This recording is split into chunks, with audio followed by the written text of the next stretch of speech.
Okay, welcome to the World Alliance of Qara'im weekly Torah study. This week we begin Parashath Bereshith.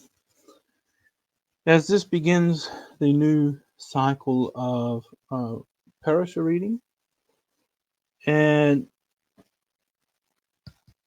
my esteemed colleague Melech Ben Yaakov, he will be here shortly. He has a few things he's taking care of, but he will be joining us later. So if you have any questions as we read through the parasha, then feel free to type them in the comments. You're free to join the broadcast. There's a link in the comments where you can actually join. And I'll just look really quick to make sure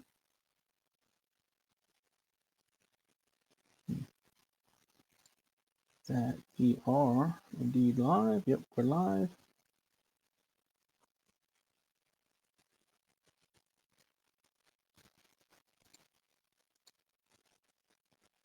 Okay, so let me see. Here is the link to join in. I'll post it again.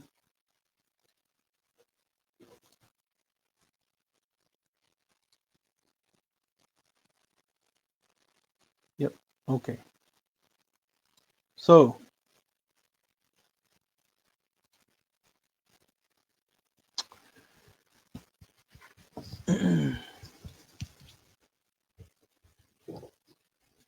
we may be joined with a cat or two. I have two Maine Coons, and they really love it when I read the Torah because they always come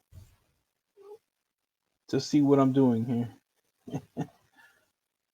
So, okay. I guess we'll go ahead and get started. So, we're going to begin in the first chapter of the Torah.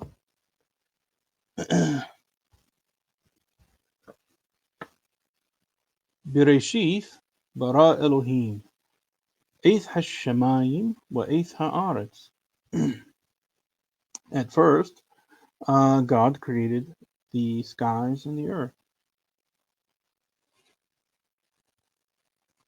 وهآرت حيثا ثوه وضوه وخوشك على بني ثهوم وروح Elohim مرحفت على بني hamayim. Now the earth was in a completely chaotic state. This is what tohu and vohu mean. And darkness was upon the face of the deep, the Thahom. The Thahom here is what we understand as the abyss. In fact, the Septuagint actually uses the word abyssos, and that's where we get the word abyss from, but it means the deep. And the wind or the Spirit of God is hovering upon the face of the waters.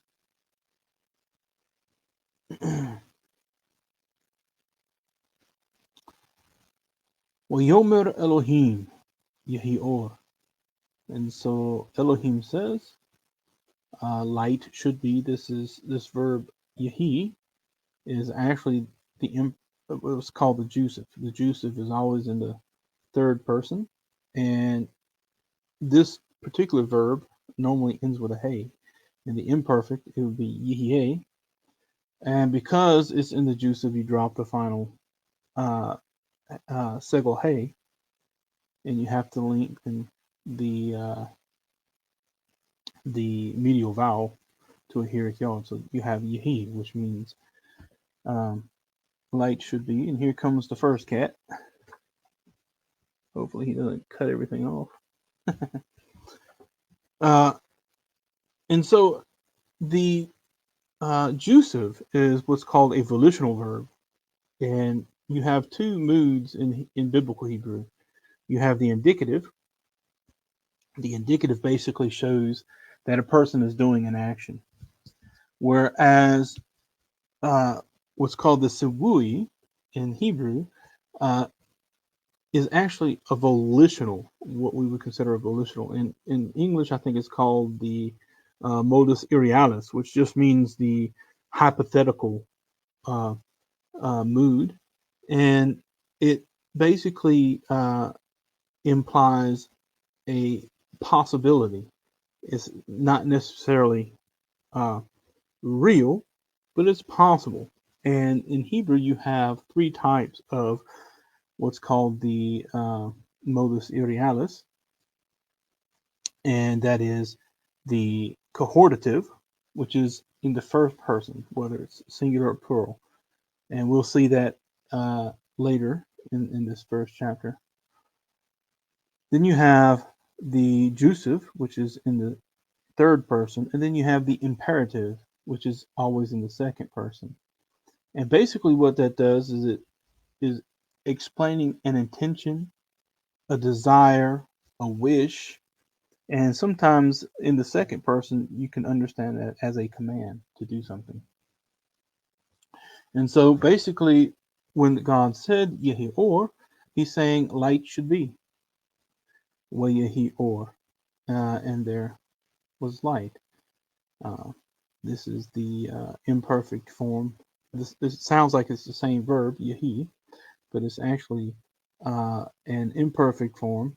And this is with what's called the waw mahupak, which is a conversive waw, which changes the imperfect to a perfect. Has to do with aspects. Anyway, وَيَرْ Elohim et ha'or ki tov, وَيَفْدَلْ Elohim bein ha'or uvein ha'choshech. And so God saw the light, that it was good, and God separated between the light and between the darkness. وَيَقْرَأ Elohim la'or yom, وَلَخوشech قَرَى لَيْلَةً, وَيَهِي عَرِف وَيَهِي بوقر yom ehad. And so God called the light day, and the darkness he called night. And there was an evening and there was a morning one day. Now, we discussed this last week in our open discussion about the creation of light, and many people say that this was not the creation of the luminaries, which we'll see on day 4, which my opinion is that this is indeed the creation of the luminaries. And in fact, many of the Jewish scholars and commentators have actually explained that the luminaries were indeed created on the first day. Now, we run into a problem with the idea of making and creating and forming, because we'll see where, as we go along, it uses the verb asa, which means la'asot, means to do something, but it could also mean to prepare something. It doesn't necessarily have to mean to make something uh, from scratch, but you can also use it meaning you're preparing something.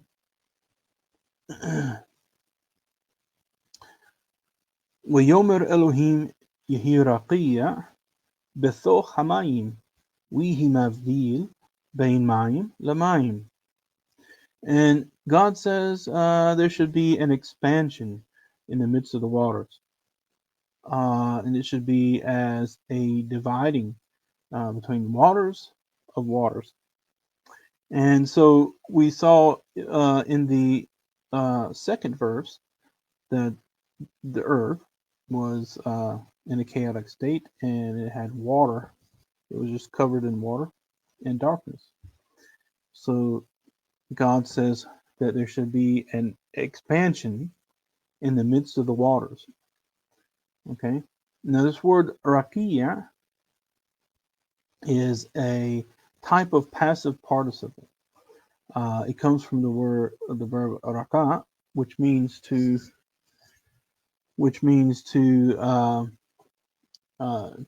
expand or to stretch, And in some places, it could mean to make something flat. But flatness itself is not the main understanding, as it means really a stretching out. So it's an expansion in the midst of the waters. And so we have the next verse. وَيَعَسْ Elohim et harakiya وَيَفْدَيْل بين هَمَايم أشر متاحت لركية وبين هَمَايم أشر ميعل لركية ويهيخين. And so God prepared or made the rakia, the expanding, and He separated between the waters which were under this expansion, this expanding, and between the waters which were above it. And it was so. وَيَقْرَ Elohim لَرَكِيَّ شَمَايِم. Now this expansion in between the waters is what God called Shemayim. This is a word that we have in the very first verse. This is what God created, the skies and the earth. وَيَهِي عَيْرِف وَيَهِي فَوْقِر يَوْمْ شَنِي. And so there was an evening and there was a morning, a second day. وَيَوْمِرْ Elohim يِقَّوُ حَمَّايِم مِتَّاحَتْ هَالشَّمَايِم إِلْمَقُمْ إِهَاذ وَثِرَائِي حَيِّ بَشَا وَيِهِخَيْم. And God says that the water should be collected together under the skies to a single place or to one place. And dry land should appear. And it was so. So basically what's happening is that whenever the expansion happened in the waters, you had this whatever amount of water that was raised up, it caused a reduction of the waters that remained on the earth. And as the waters receded and reduced, then the dry land became visible. وَيَقْرَ Elohim لَيَبْشَا أَرَتْ وَلِمِقْوَي حَمَّايِم قَارَ يَمِّيم وَيَرْ Elohim kitov. And so God calls the dry land Eretz, or earth. And to the gathering of the waters, he called seas, Yamim. And God saw that it was good. وَيَوْمِرْ Elohim تَدَشَيْ هَآرِتْ دَشَ عِيسَف مَزْرِيَ زَيْرَ عِتْ پَرِي عُود سِپَرِي لِمِنَو أَشَرْ زَرْعُبَو عَلْ هَآرِتْ وَيِهِخَيْم. And so God says that the earth should produce grass and herbage bearing seed, fruit trees producing or making fruit according to its kind, which has its seed in it upon the earth. And it was so. وَتُطْسِي هَآرِتْ دَاشَ عِيسَف مَزْرِيَ زَيْرَ لِمِنَيْهُ وَعِتْ عُود سِپَرِي أَشَرْ زَرْعُبَو لِمِنَيْهُ وَيَرْ Elohim kitov. And so the earth brought out grass and herbage bearing seed according to its kind, trees producing fruit which had its seed in it according to its kind. And God saw that and God saw that it was good. وَيَهِي عَيْرِف وَيَهِي فَوْقِر يَوْمْ شَلِشِي. And so there was an evening and there was a morning, a third day. So now we're on the third day. Is there any questions so far about the first 3 days here of creation? Okay, then I will continue to read. وَيَوْمَرْ Elohim يهي مأروف برقية هالشمايم لهفديل بين هيوم وبين هالليلة وحيو لأطوف ولمعاديم وليميم وشنيم. And so God says that there should be lights in the expansion of the skies to distinguish between the day and between the night, and they should be for signs and for appointments and for days and for years. وهيو وهيو لم أروف برقية هالشماي لهائير على هآرتس ويهيخين, and they should be for lights in the expansion of the skies, to illuminate or to cause light upon the earth. لهائير على هآرتس, and it was so. ويعس إلهيم إذ شني هم أوروف حق ذوليم إذ هم أور حق ذول لممشالة هيوم وإذ هم أور حق تون لممشالة الليلة وإذ حق خبيم. And so God prepared he prepared the two great lights, or you can say he created or made two great lights. I personally believe that he's actually preparing them.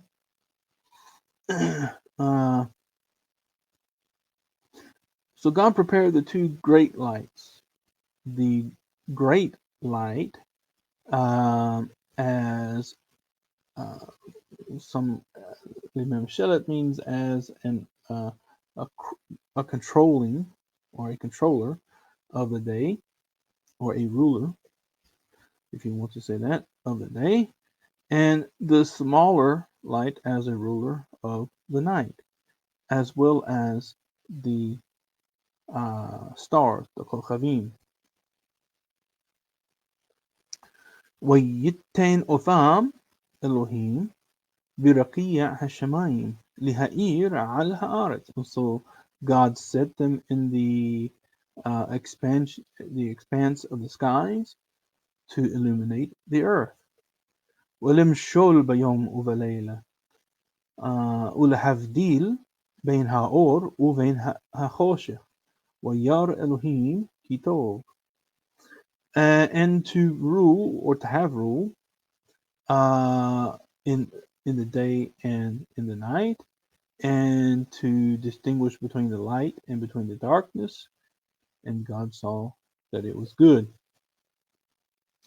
And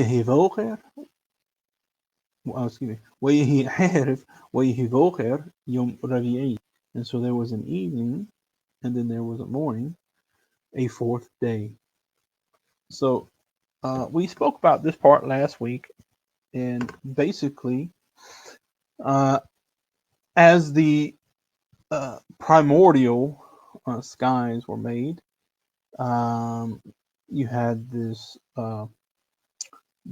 water, or this liquid that was above what we call the Shemaim, and as it began to clear out, the light began to shine upon the earth, and it was these great lights that was prepared, or that God set in the skies to have control over the illumination during the day and also during the night.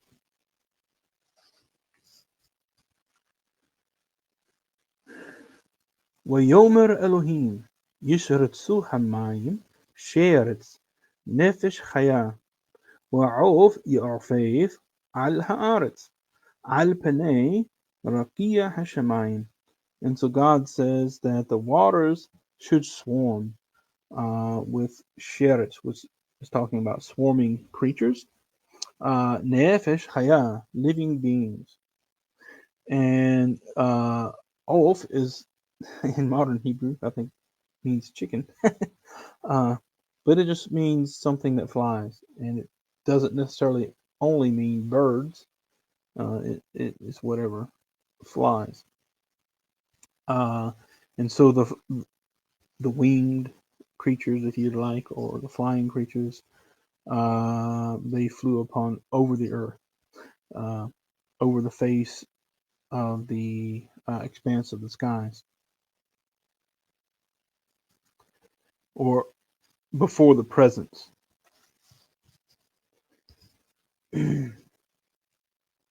ويبرأ إلهيم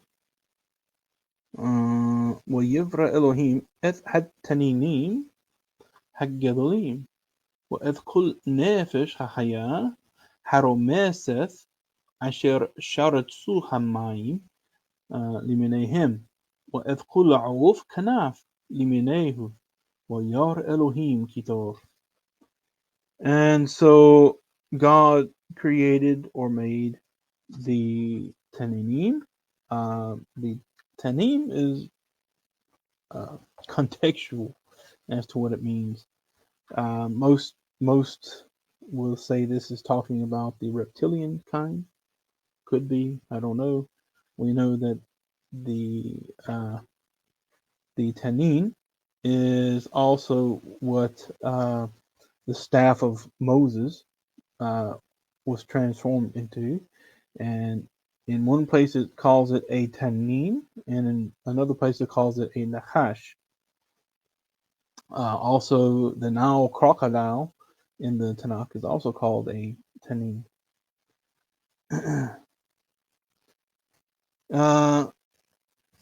So God created the great taninim, as well as every living being, every living creature, or every living animal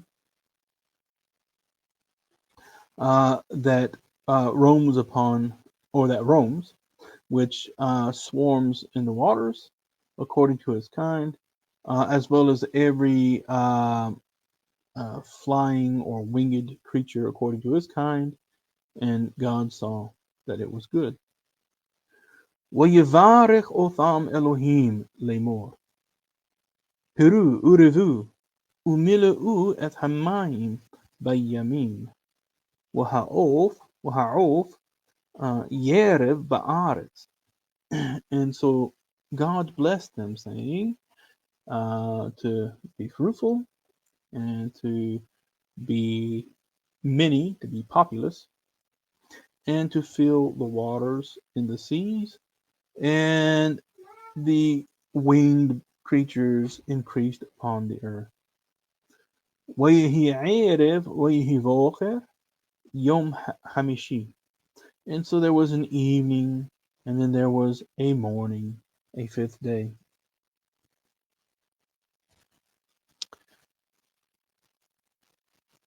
So I'm going to pause and ask if there are any questions at this point. That's Damien. Come here, Damien.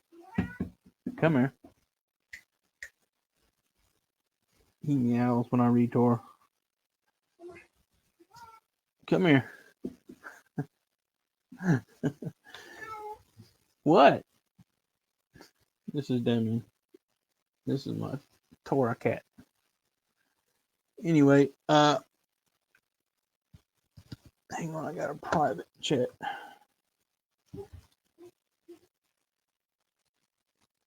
Alright, so no questions so far. Can you hear me okay? Is the sound okay? I'll ask that. I guess it's a little too late to ask.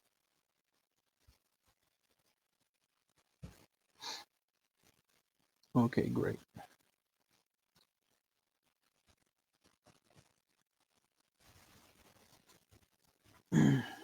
So then we'll continue.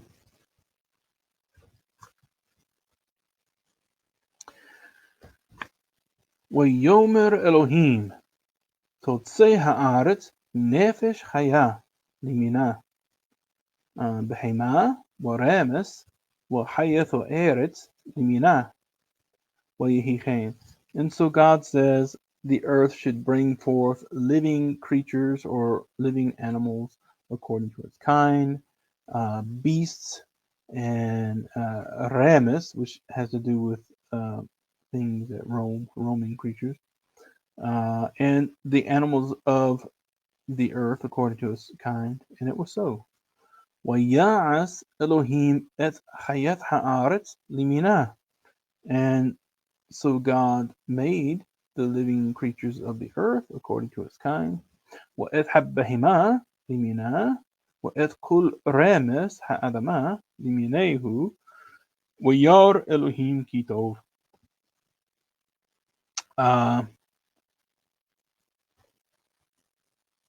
The beast according to his kind, and all the roaming or creeping of the earth according to its kind, and God saw that it was good. ويومر Elohim نعسي أدم بتسلمينو كدمثينو ويردو بدغات حيام وبعوف هالشمايم وببهما وبخل هآرت وبخل حرامس حرميس على هآرت. And so God says, we would like to make a man according to our image and according to our likeness, and he should rule over the fish of the sea and the winged creatures of the sky and the beasts and the entire earth and every roaming or creeping thing that roams upon the earth. Now, there has been lots of wasted ink on this idea of Naaseh. Naaseh is first person plural, of course. We are going to make. It's actually in the cohortative. This is what I was speaking about at the beginning. And it only expresses a desire we would like. Now, who is the we? There's been lots of discussion on the we. We know that God had a heavenly host. He's called Adonai Sevaoth, the Lord of the armies, talking about the heavenly armies, the hosts of heaven.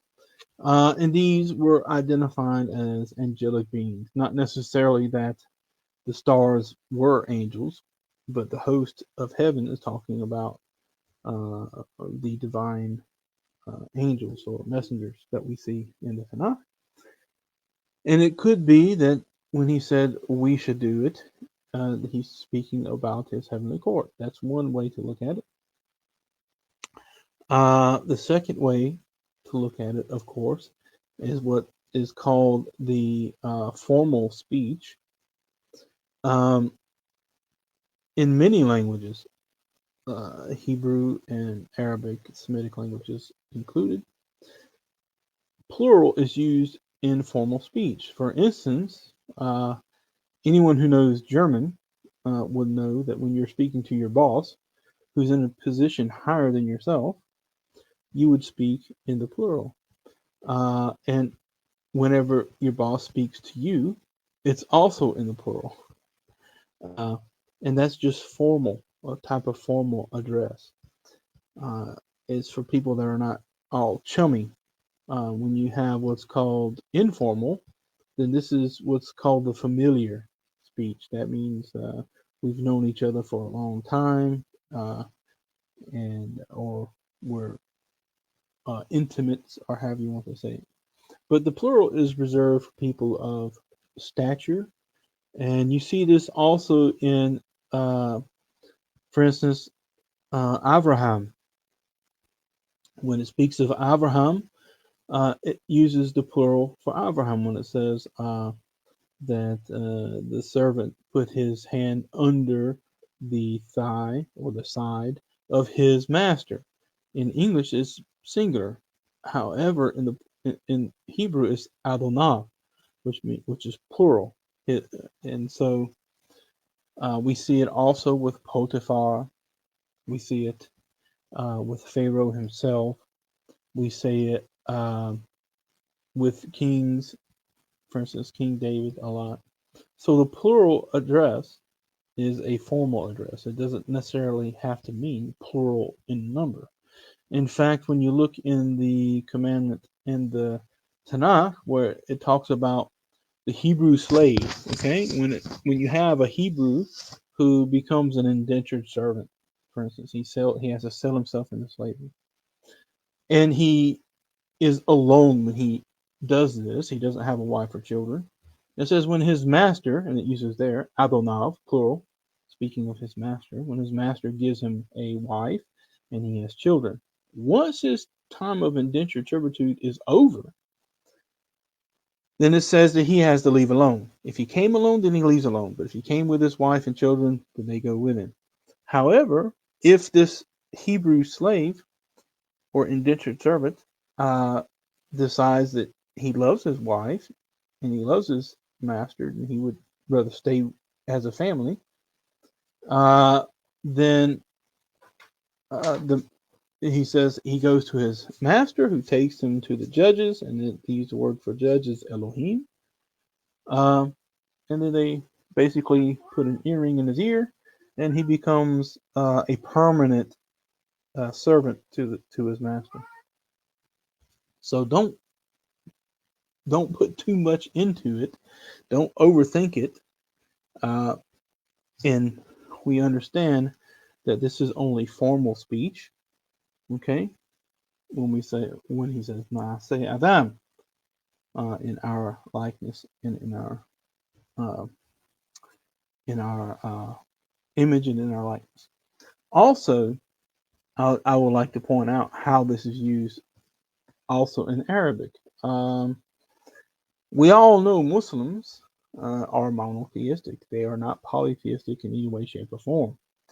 And while it says that one God created us in the Quran, and I'm not using this to support the Quran or anything. I'm only using this as an etymological basis because it's a sister language to Hebrew. When it talks about the creation of man or the revelation of the Quran itself, it uses plural. It says, "Inna anzalnahu Qur'anan Arabiyyan la'allakum ta'qilun." We sent it down as an Arabic Quran so that you may gain intelligence. لَقَدْ خَلَقْنَا الْإِنسَانَ فِي أَحْسَنِ تَقْوِيمٍ. We created humanity in the best of states. Okay. ثُمَّ رَدَدْنَاهُ أَسْفَلَ سَافِلِينَ. Then we returned him to the lowest of low.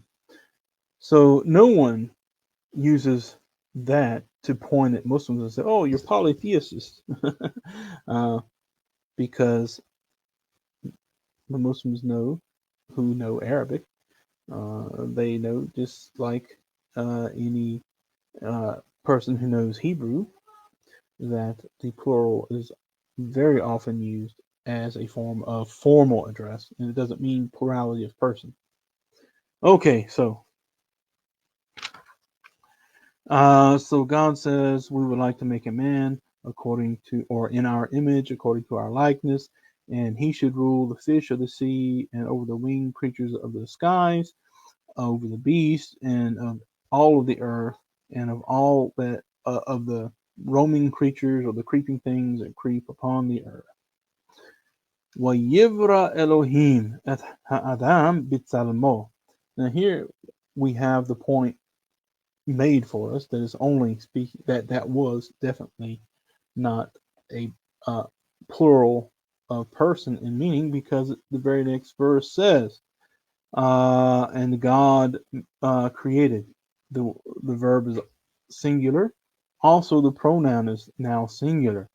It says, well, and so God created the human in His image, bitsalmo, as opposed to the earlier bitsalmenu. Okay, so it was in His image. Bitsalam Elohim bara'otho.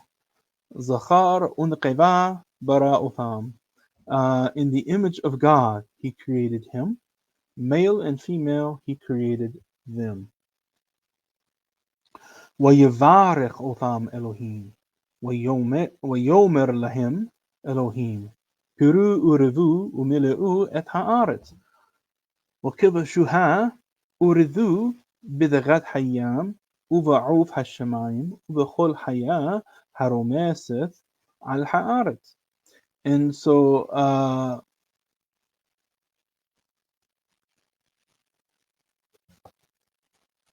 God blessed them, and he says to them, God says to them, be fruitful and multiply and fill the earth and subdue it, okay, and rule over the fish of the sea and the winged creatures of the skies and over all life, the roaming things, that which roams or moves upon the earth. Yomer Elohim. Now, I would like to also point out the only difference between this blessing of humanity and the blessing of the creatures and the animals earlier was the idea that they would have, the humanity would have rule over the creatures. It doesn't say anywhere that the animals would have rule over anything, but it says the humans will now have rule over the creatures that were made earlier and that were also blessed to be fruitful and multiply and fill the earth. Also, it was said that to conquer it or to subdue it, bring it under our will. Okay, so that's what we were told to do.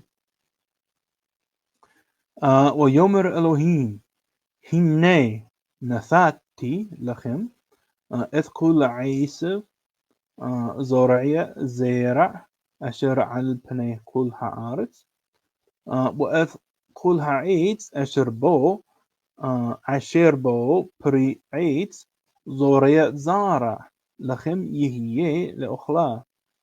And so God says, look, I have given to you all of the herbage producing seed, which is upon the face of the earth, and all of the trees which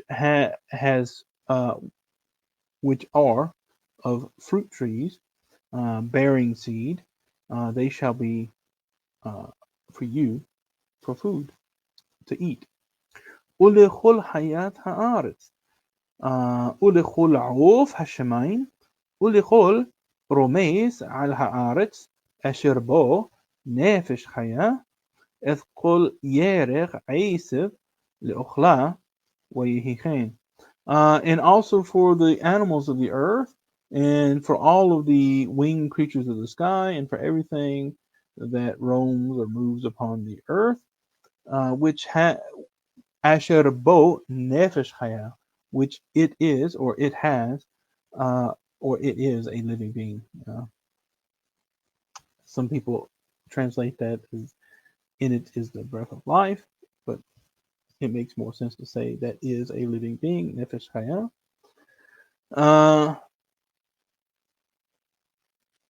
Every green herbage shall be for food, and it was so.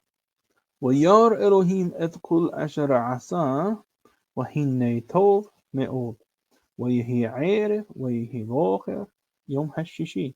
So now we're at the sixth day, and it's interesting what we say on the sixth day because it's a little bit different from the other 5 days that came before.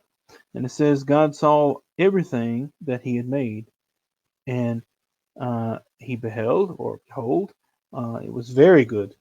Now it doesn't say he saw that it was good. It says here he saw that it was very good.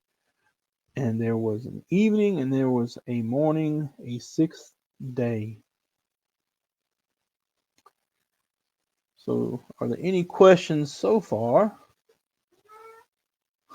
No? All right.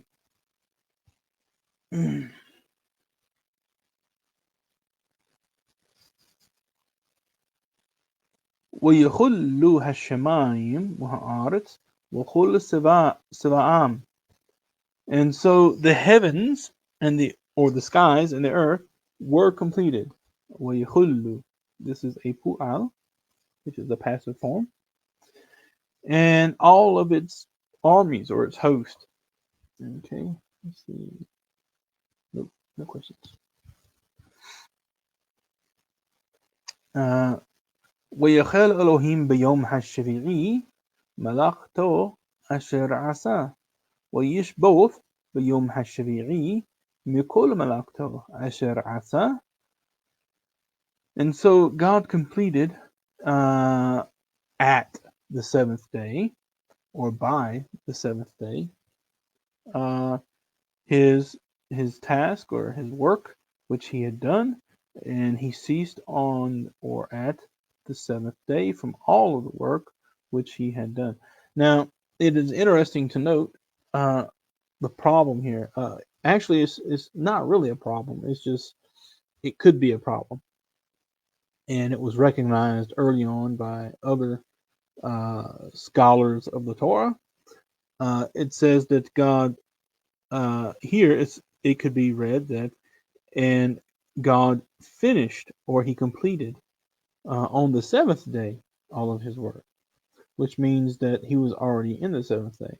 But the preposition beth, be, can mean in, with, by, or at, and it doesn't necessarily have to mean on the self same day.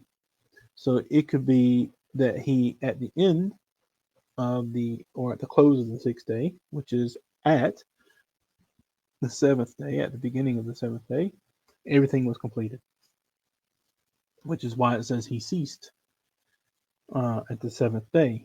He was done. So by the time the seventh day came around, it was already completed. And we see the use of Beth in other places of the Tanakh, especially in the Torah. For instance,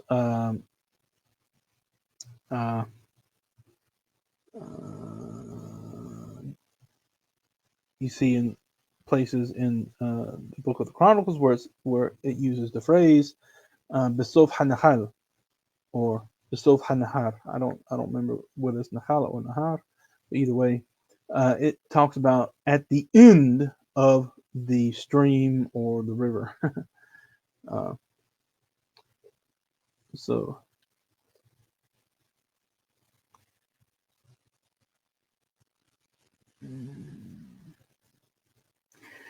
And so he ceased on the seventh day from all the work that he had done.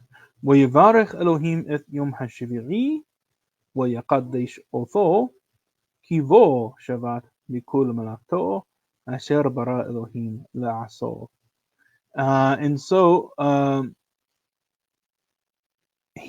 God blessed the seventh day and he sanctified it, meaning he set it apart for a certain service. Because on it or at it, he ceased from all of his work which God prepared to do or created to do or made to do, however you want to look at it. So I have to keep looking up because I'm in the studio alone at the moment. Well, I'm not alone, but I'm the only one on the mic.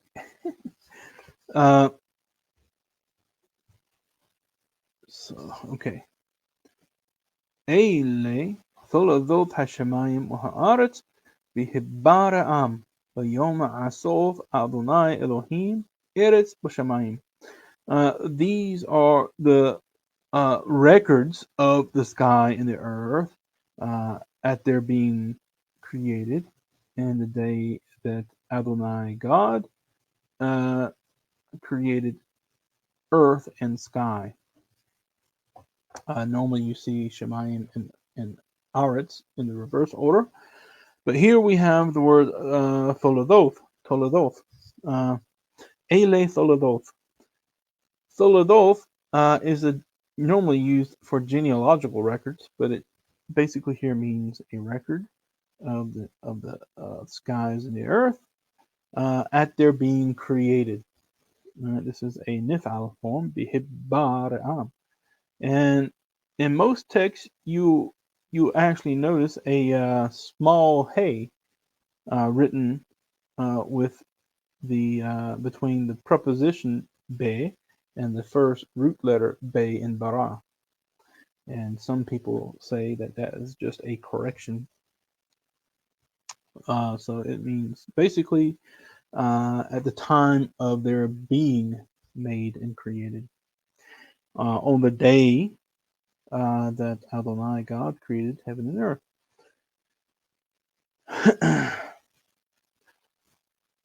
وכל שיח השדה טרם יחיה בארץ, וכל עשב השדה טרם יצמח, כי לא המטיר אדוני אלוהים על הארץ, ואדם עין לעבוד את האדמה.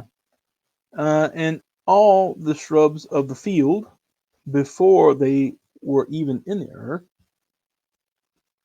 and every herb of the field before they had sprouted, because the Lord God or had not caused it to rain upon the earth. And there was no man to serve, la'avov, to serve the ground. And that was what one of the functions, the primary functions of the humans being created is to work the ground.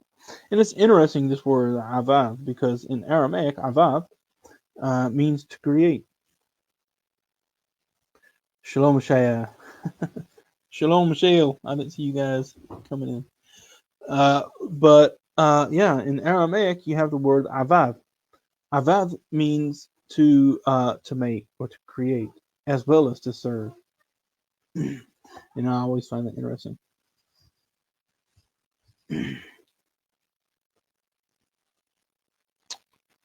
So one of the primary functions or duties of the human was to serve the ground. وَإِذْ يَعْلَي مِنْهَا أَرْضٌ وَهِشْقَى ادْخُلْ پَنَيْهَا أَدَمَا. And a mist rose up from the earth, and it watered, or it gave to drink, all the face of the land. ويتسر أدونai Elohim את האדם عفار מן האדמה ויפח באפיו נשמת חיים ויהי האדם לנפש חיה. Here we have the word yatsar, which is used. And so we know that when we look in the story of Bereshith, we have three verbs used. We have bara, we have yatsar, and we have asa. And all three are used interchangeably in the creation. And so it says here that Adonai God formed, which is what the idea of Yatzar means. In fact, Yotzer is used of a potter who makes pottery. He forms the pottery. So Adonai God formed the human. Afar min ha'adama, which is basically dust of the earth or of the land. And he breathed into his nostrils. Okay. The breath of life, and the human being became a living being. What did he become? He became a nefesh chaya. It's the same thing that was used earlier for the other animals and the other things created. The nefesh chaya, the living beings.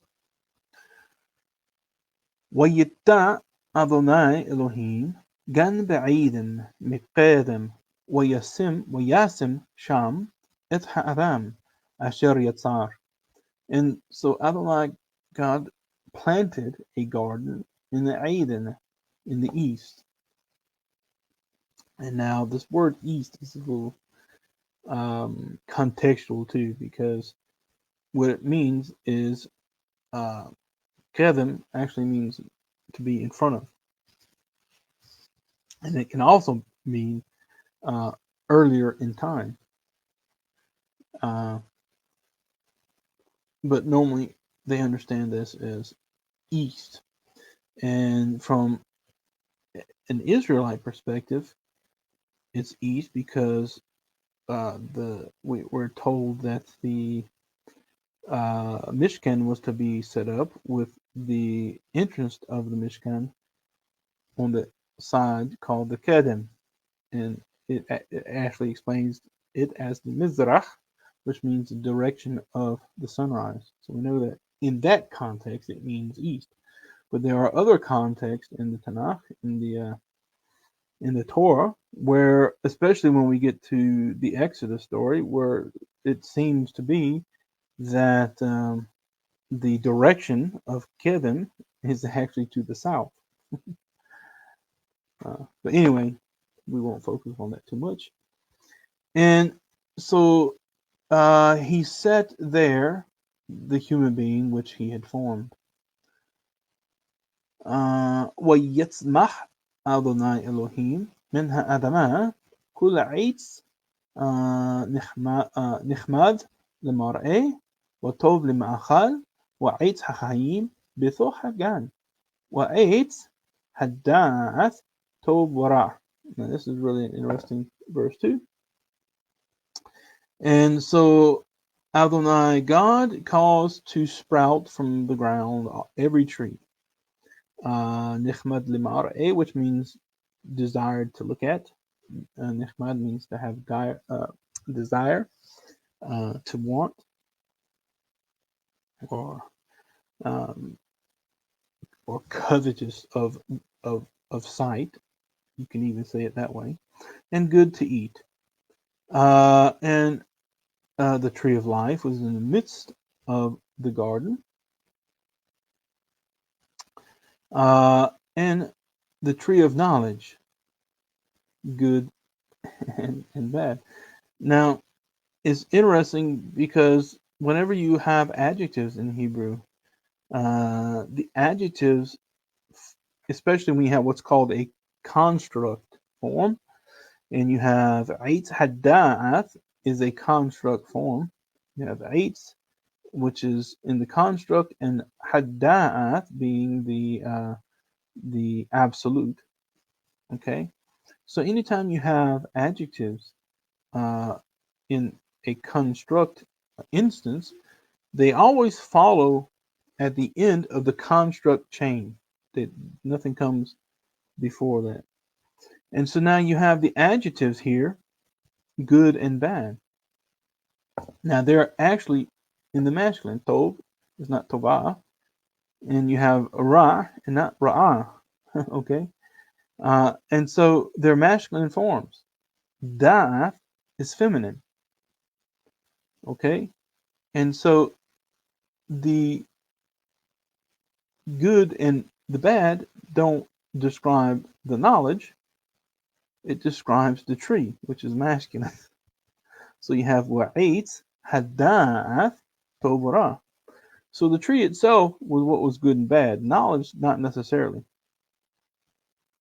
And we'll see that later. But it's normally translated as the tree of the knowledge of good and evil. But I find that to be incorrect.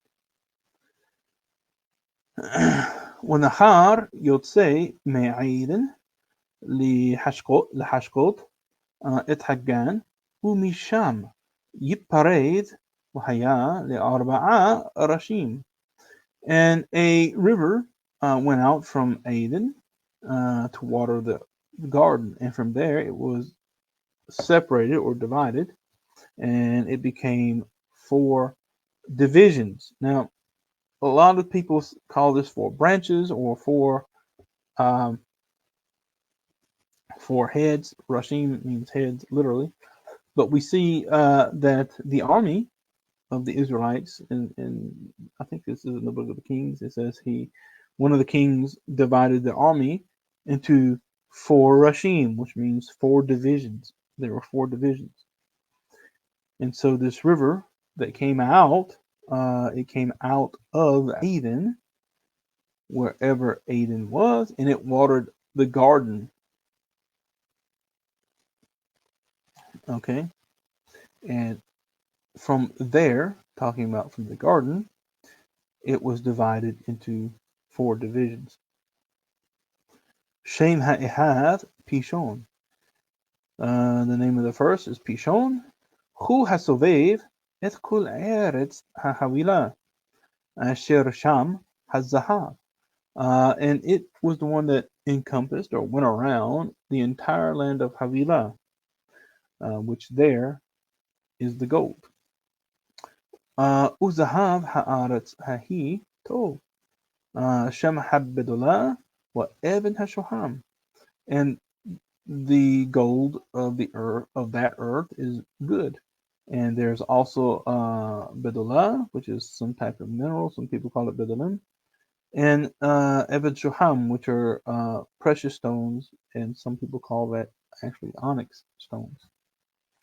Washem HaNahar HaSheni Gihon, Hu HaSovev Et Kul Eretz Kush.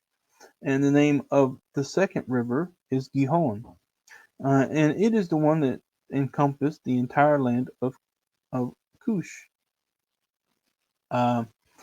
There's an interesting thing about this. The land of Kush has two areas, and it could also be a part of the same area.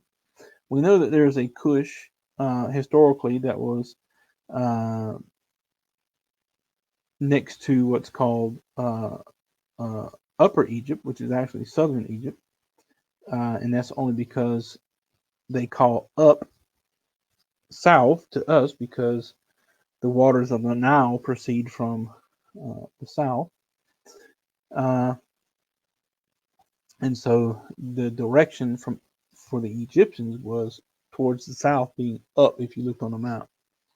But anyway, so to what we call the south of Egypt was Cush, which is what we call today, I think, Ethiopia. And then there's also a Cush, which is on the other side. And we even have a place called the Hindu Kush, which is actually on the border of India. But we know that there was a place called Kish in ancient Mesopotamia. Now, Kush and Kish are basically the same words. In Hebrew, you see many times that the medial vowel and medial yod are interchangeable. And from this place, Nimrod, talking about from Shinar, and Babel being, we know where Babel is. That was the beginning of his kingdom and reign, the very first kingdom of earth, which is what we'll read about later. The very first kingdom was a Hamitic kingdom, and it was in the land of Shinar, which is what we call today Mesopotamia. And there's a place there also called Kish in ancient Sumerian and Akkadian texts. So you have two different extremes, and it could be that was all at one time, one place, because we know even Canaan was a part of that area. Canaan was one of the inheritances of the Hamites.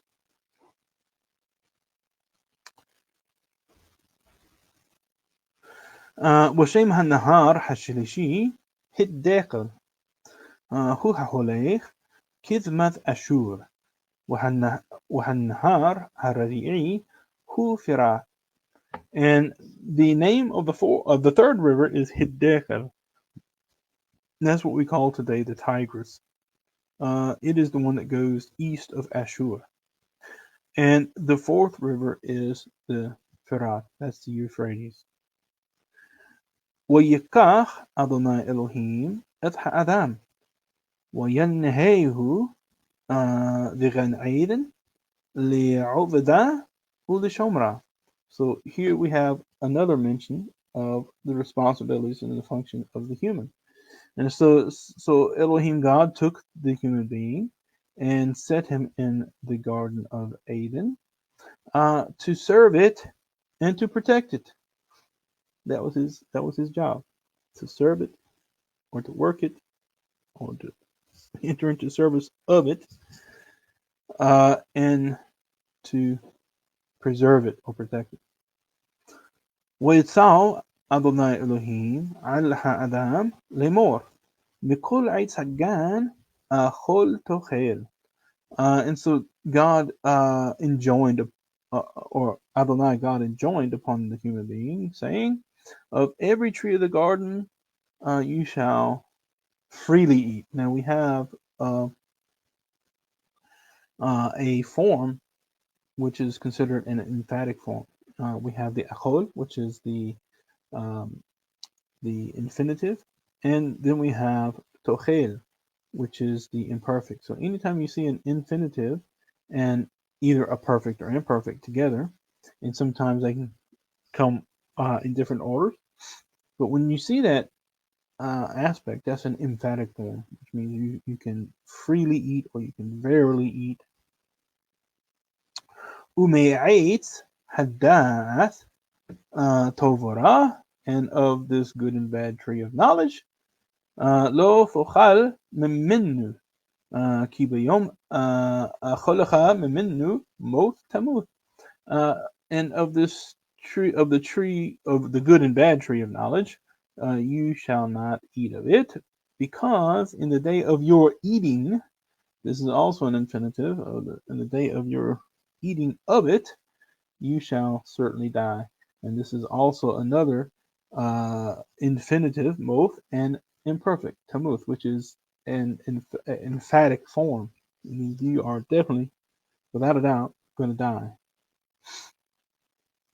ויאמר אדוני אלוהים לא טוב חיות האדם לבדו, אעשה לו עזר כנגדו. And so God, Adonai God says that it is not good that the human should be alone. Being, which is literally the existence of the human by himself. Hiyot ha'adam levado. I would like to make for him a helper. Okay, now we have to understand that this is a desire. This is also a cohortative form. Ese lo aizer kenigdo. I would like to make for him a helper, kenigdo, which means basically as his opposite. Nigid means to be somebody that stands in front of him, and you'll understand that a little bit better in just a minute. ويتسر أدونai Elohim من האדמה כל חיית השדה ואת כל עוף השמיים ויבא אל האדם לראות מה יקרא לו, וכל אשר יקרא לו האדם נפש חיה הוא שמו.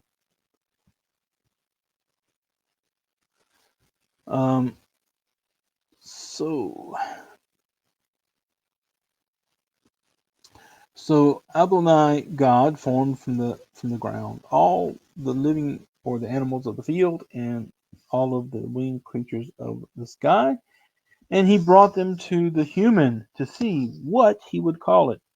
And everything that he called it, everything that the human called it, talking about the nefesh chaya, the living being, that was his name. ويقرأ هَأَدَامْ شَمُوث لכל הבהמה ולעוף השמיים ולכל חיית השדה ולאדם לא מצא עזר כנגדו. And so the human being, he called the names, or called names for every beast, for every winged creature of the sky, and for all the living creatures of the field. However, for Adam, there was not found a helper. So here we get to see, before this point, we have Adam being called Ha-Adam, which means the human being. But here, for the first time, we have Ule Adam. Now, this is vocalized with a vocal shiva on the lamed, and so it doesn't have. So we know that this is not a definite form of the preposition. However, this is just simply a preposition for the name. Now we have Adam as a name of a person. Ul Adam, and for Adam. Okay, there was no helper found. ويبيل أدونai Elohim تردما على Adam ويشان ويقح أحد متسلع عثا ويسجور بصار تحتن. And so Adonai God caused a tardema, which is talking about a deep sleep.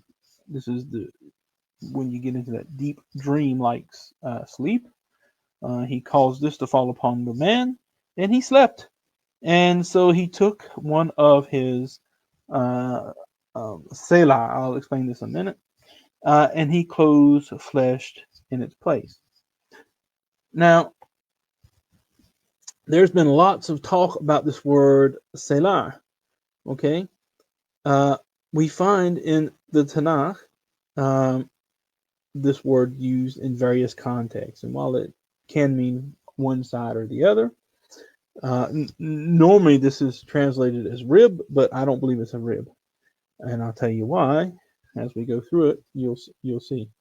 The word selah is also used in the book of Ezekiel and in other places, but I remember off the top of the head the book of Ezekiel, where they were talking about the construction of the temple. And so God was explaining the design of this temple, and he says, Selah il Selah. And he said, sell to sell. Now, Rashi, who's a commentator of the Torah in the Middle Ages, he explained that the word Selah is actually a synonym of the word Tav Aleph. Tav Aleph is what they use today in modern Hebrew for the word cell. I'm talking about the cells of your body. Why is this so significant? It's significant because the first person who actually saw a cell under a microscope noticed that it looked like a cell where monks would live. And so that's why what we see today in our body is called a cell. This word cell comes from the Latin cella, which comes ultimately from this Hebrew word selah, and it means a chamber. Okay, that's basically what it means. That's why when you go to a prison cell, you're going to a room. That's why it's called cell. It's from the same word. And this is what was taken from the man, not a rib. It was a cell from the body. Okay, and I'll explain why we know this to be true in just a second. And so it says that Adonai God caused a deep sleep to fall upon the human, and he slept. And he took one of his cells, and he closed flesh in its place. Okay? Wayeven Adonai Elohim et haselah asher laqah minha Adam leisha. وَيَذِئِهَا إِلْهَا Adam. And so Adonai God constructed. Now this word Yevin is from Bana. Okay? Now he doesn't use the word bara, asa, or yetzar. However, he used the verb bana, which means to construct something, to build something. So he took this cell, which he took from the man, and he built it into a woman, and he brought her to the man. ويومر هآدم זאת הפעם עצם מעצמי ובשר מבשרי לזאת יקרא אישה כי מאיש לוקחה זוף. And the human said, this time, zot hapam, this time. This is etzim me'atzamai, which literally means bone of my bone, or essence of my essence, and flesh of my flesh. Because of this, she is called Isha, because she because this one, talking about her, she was taken from man, from Ish. על כן יעזוב איש את אביו ואת אמו ודבח באשתו והיו לבשר אחד. And because of this, a man shall forsake his father and his mother and cling to his wife. Now this is what we spoke about when we went through Devarim. We saw this verb davak used when God is telling us to cling to God. And this is a word that's used for the first time here. It's talking about the relationship that the man had with his wife. He would cling to his wife and forsake it, even forsaking his father and mother, telling you how close he will be to his wife. And these two shall become one flesh. And they become one flesh when they produce offspring. Now, let me tell you about this cell. Human being, that says that God created the human being first, male and female. And that's true. If we look at it this way, every man that lives today has two sex chromosomes. That's the X and the Y. The X is specifically a feminine chromosome. The Y is specifically male. It was impossible, absolutely impossible, for a woman to be created first, because in order to create a man, you have to have the Y chromosome. But to create a woman, you only have to have the X, which is why the human being originally was male and female. God put the man to sleep and took the X chromosome, and from that X chromosome built the first female. And that's why she was an exact copy of the human, because they shared the identical chromosomes and autosomes. They were one person, and created the woman. So any woman who's born has two X chromosomes. The female doesn't inherit the Y chromosome from the father. And so it's impossible for the woman to have been created first. And this is how we know that it's talking about the cells and so forth. Or that's why I believe this is what it's talking about, because we see it today in science and it makes perfect sense. So this is the very first, in my opinion, the very first mention of genetic engineering. And it's when God created the female counterpart for the human being. Now, this next part is going to be absolutely interesting, and we'll know further that this was indeed talking about the cell and not a rib, and talking about chromosomes forming the woman, and because of what's about to happen coming up. So where were we? Oh, the two becoming one. So it says he'll stick to his wife, and the two will become one flesh, and that happens in reproduction. You have every human being has 46 chromosomes, but you pass on 23. All right. So when they actually have sex, the sperm comes from the man, the egg comes from the woman, and you have 23 chromosomes in the egg. You have 23 chromosomes in the sperm. The sperm carries the chromosomes, autosomal chromosomes, and one sex chromosome from the man. Now, from the man, it could be either an X or a Y. However, from the female, it's only X. You only have an X.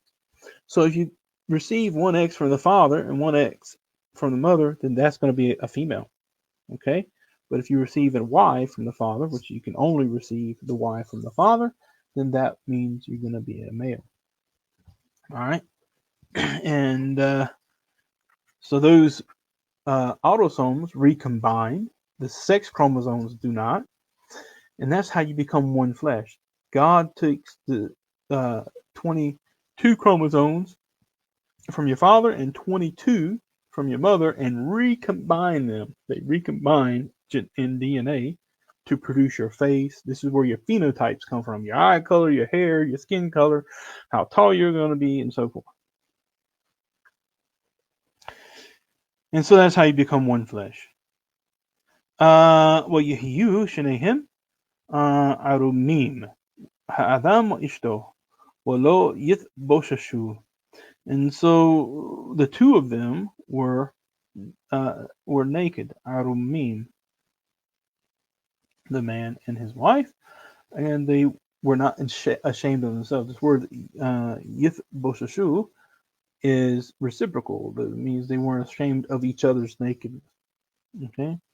وَهَالنَّحَاشِ حَيَا عَرُوم مِكُل حَيَاةِ هَالسَّدَيْ أَشَرْ عَسَى أَدُونَي إلهيم وَيُمِرْ إِلْهَا إِشَا أَفْكِي أَمَارْ إلهيم لو تخلو مِكُل عِيدْ سَجَان. Now, the serpent, the Nahash, was Arum, which they translate this word to mean crafty or intelligent, more than any other living being of the field, which Adonai, God, had created. And he says to the woman, Afki Amar Elohim.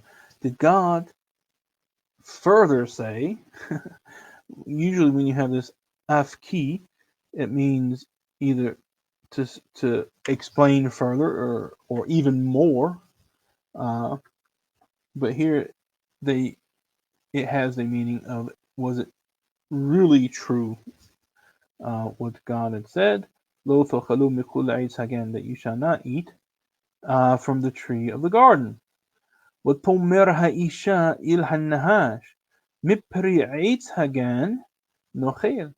And so the woman says to the serpent, of the trees of the fruit of the tree of the garden we nochel, we will eat. ومبري העץ أشر בתוך הגן אמר אלוהים לא תאכלו ממנו ולא תגעו בו פן תמותון. And however, of the fruit of the tree which is in the midst of the garden, God has says, you shall not eat of it, and you shall not approach it unless you die. Okay? Ki yodea Elohim ki b'yom achal. Oh, excuse me, jumped a verse. It says, وَيَوْمَ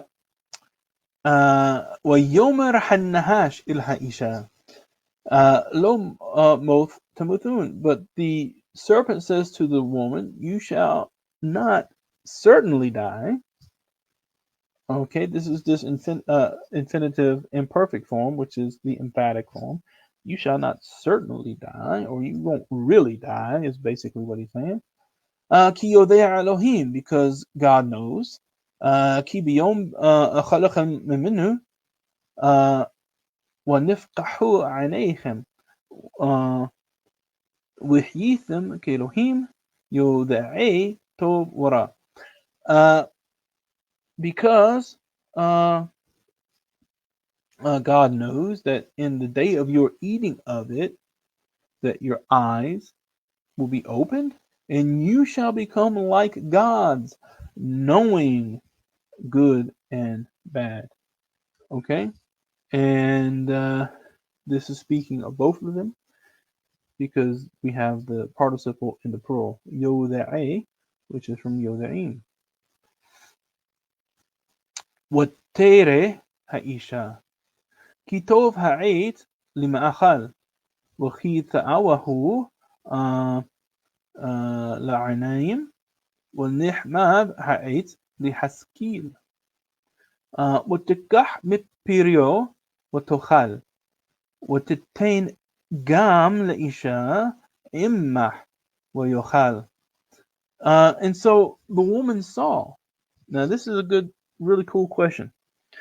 The woman saw that the tree was good to eat, and it was desirable to the eye, and it was coveted.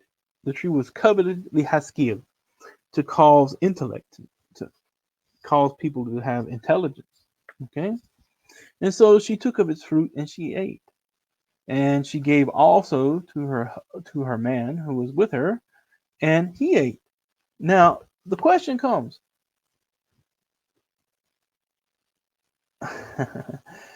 So the question comes, how did the woman look at the fruit of this tree and come to the conclusion that it was good to eat? Okay, when God told her earlier that if God told the man if he ate from the tree he would die, and how could she look at this fruit and come to the conclusion that was sought after, that was coveted to cause intellect, to cause someone to have intellect? That's because, in my opinion, she saw the serpent who was there at the tree, of course. What was he doing at the tree? He was eating from the fruit. How else could this serpent be one of the most crafty or intellectual of the beasts of the field that God made? And how else could he be communing with the woman?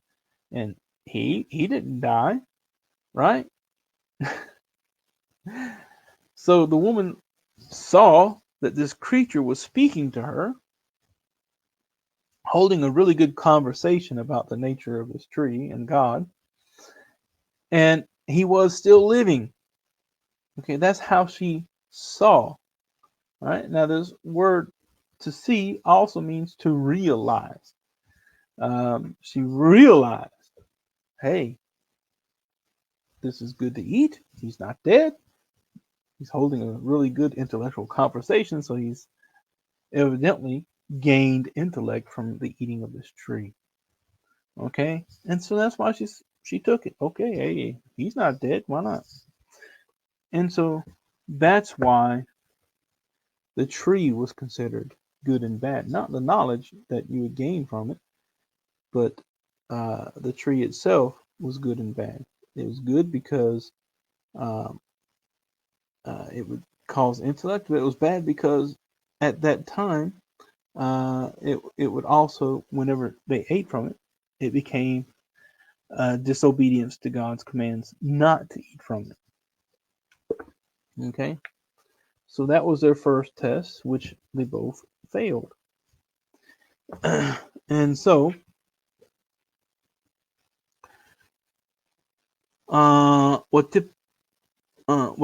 وتبقحنا عيني شنيهم ويدعو كي أيرميمهم ويثبروا على ثعينا ويعسوا لهم حجرات.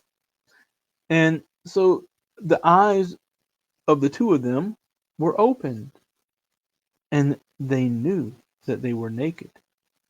And so they sewed together leaves of fig leaves, and they made aprons for themselves. ويشمعوا إذ قل أدونai إلهim متحليخ بغان لروح يوم ويتحبي האדם وإشتو مپני أدونai إلهim מתוך עץ הגן. So this is also a really cool verse. Now, we have some people who say that it was God himself walking around in the garden. But I disagree with that. And the reason why they say that it was the voice of God that was walking around is because of the verb mithalek. Okay? This is in the singular. It means walking around. Okay? However, that in itself doesn't mean that it couldn't be talking about Adam and his wife, because we see the yithabbe, which is also singular, okay, speaking of the man and his wife. We see it. Well, yithabbe ha'adam wa ishto, and the man and his wife hid. Okay, normally you would have that in the plural. Okay, well, yithabbu ha'adam wa ishto, but it's written in the singular.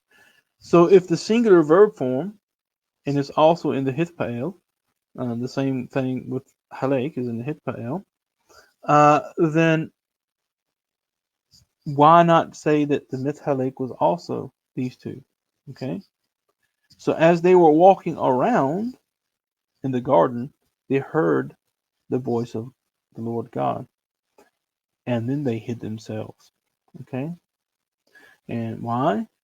They hid themselves from the presence of Adonai God in the midst of the trees of the garden.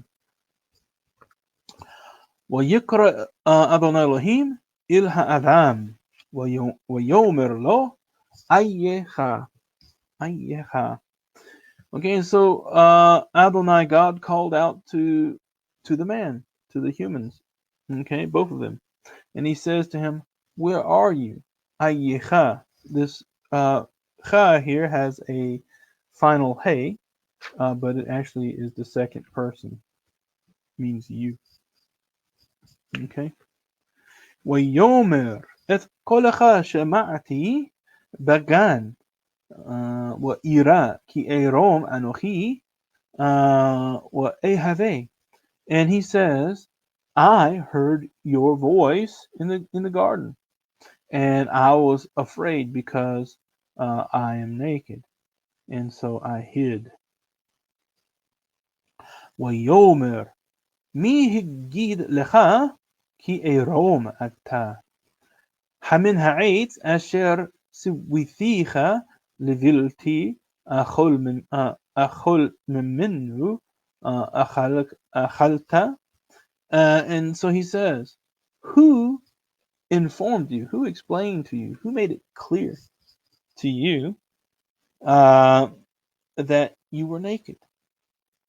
Okay. Is it from this word hamin? Ha here is an interrogative particle, meaning is it from the tree which I enjoined upon you that you should not eat from it? You have eaten. So that's, did you eat from that tree? I told you not to eat from. ويومر هآدم هإيشا أشر نثت إمدي هي نثتنا لي من هعيتس وأخيل. And he says, and so the man says, the woman which you have given to me, she gave to me from the tree, and I ate. Now, a lot of people try to say, well, he's shifting the blame, but no, he's not. He's just explaining the details. That's exactly what happened. He's not shifting blame here. He admit, yeah, I ate. She gave to me, and I ate. Okay. ويومر أدونai Elohim לאישה מה זאת עשית ותאמר האישה הנחש הששיעני ואוכל. And so Adonai, God, says to the woman, what is this that you have done? And she said, and the woman says, the serpent tricked me and I ate. Okay. ويومر أدونai Elohim إل هالنحاش كي عسيت الزوف أرور أتا مكل حبهما ومكل حياة السدي الجهنخ ثليخ وعفار تخال كل يمي حييخا. And so Adonai, God, says to the serpent, because you have done this, you are cursed above all of the beasts and above all of the living things of the field. Upon your belly you shall go, and dust you shall eat all the days of your life. وإيva أسيت بينك وبين האישה وبين زرعך وبين زرعه הוא ישופך ראש ואתה תשופנו עקב. Okay. And so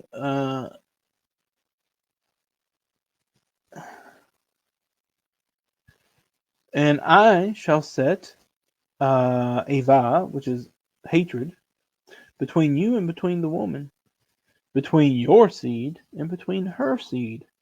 He shall strike a head, and you shall certainly strike him at the heel. All right. Any questions so far? Let me look. I haven't looked up and asked if there's any questions. Normally, I have my my colleague here, and we can basically throw questions around, make it a little more interesting than just reading through.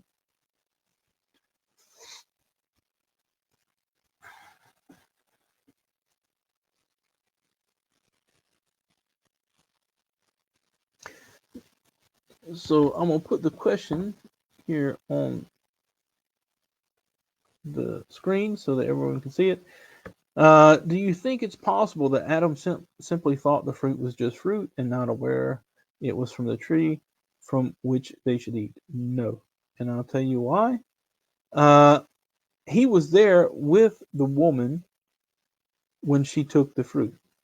And if he was there with the woman, okay, he knew what the tree was because God had already told him, don't eat from that tree. So he knew what the tree was. Otherwise, how would he know what not to eat from? God would have explained to him exactly, don't eat from this tree. Okay, so we know he knew what tree it was. Now he was standing with the woman because it says she took from the tree and gave it to the man who was with her. Okay, and so that means Adam heard the conversation between the woman and the serpent. So he knew what he was doing, and he did it anyway. Okay, the next question comes from Ezekiel ben Yaakov. Please explain the meaning behind this hatred between the woman and the serpent's respected offspring. Now, there will be lots of people who come up with all kinds of crazy theories about this. But we see here that it says that Yeshufecha Rosh, which basically means he shall bruise you Rosh, which is talking about on the head. Okay? And you shall certainly bruise him Akev on the heel. Akev is the heel. And what this is talking about is at the beginning here in the garden, there was relative peace and quiet between the humans and the creatures that were made. Now we see that this remained the same all the way up until after the flood, because at the time that the humans left the ark, God says, "Okay, your terror, your terror will now be upon all the animals." And why would that be? Because at this point, humans began to eat meat. However, the same dread, the same fear is what's being talked about here. The serpent is now cursed to go upon his belly, whereas before he was considered one of the beasts and the living things of the field. And it is assumed that it had legs, and it's possible that the serpent did have legs. There's many serpents that still have legs. But we have a natural aversion. Humans naturally have an aversion to snakes. And basically this is a folk, what's called I want to say a folk etymology, but that's not true. But it's basically an explanation about the natural aversion between humans and serpents. And that's why, for the most part, when a human being sees a snake, the first instinct is to kill that sucker. Now, that's not always the case, because we do have people who are very fond of snakes and serpents. I am certainly not one of them. But that's what it's talking about. So from this point on, there was hatred between the humans and this line of serpents. And that's all that is. Hopefully that answered the question.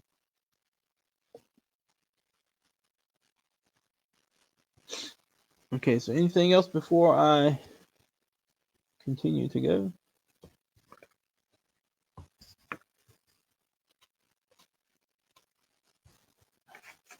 So, Ilha Isha Amar Harba Arbe Itzavonecha وحيرونيخا بعتسف تلذيذانين وإل إشيخا تشوقثيخ Wahu yishmol bach.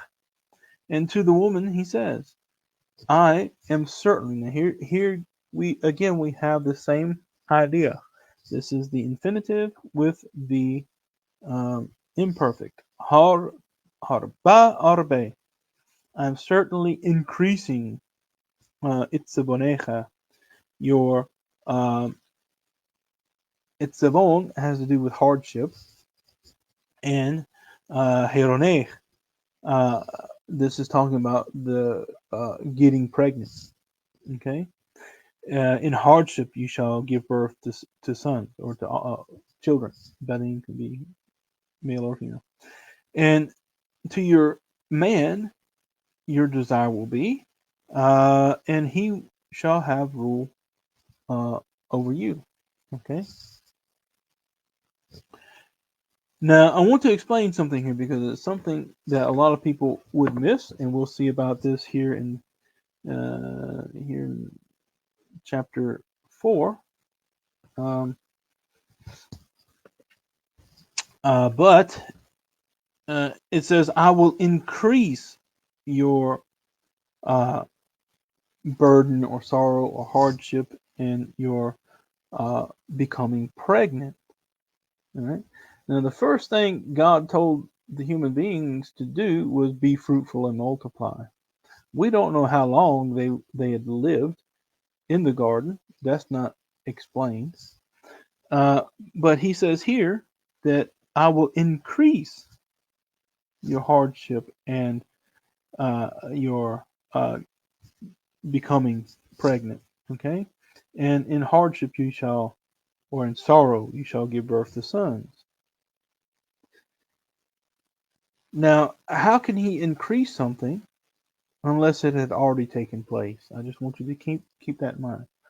So the assumption is that they had never had sex or never had children up to this point. But we're going to see by grammar that this is not actually the case. So here she's being told that from this point on, it will be an increase in sorrow and hardship in becoming pregnant and also giving birth to children. All right.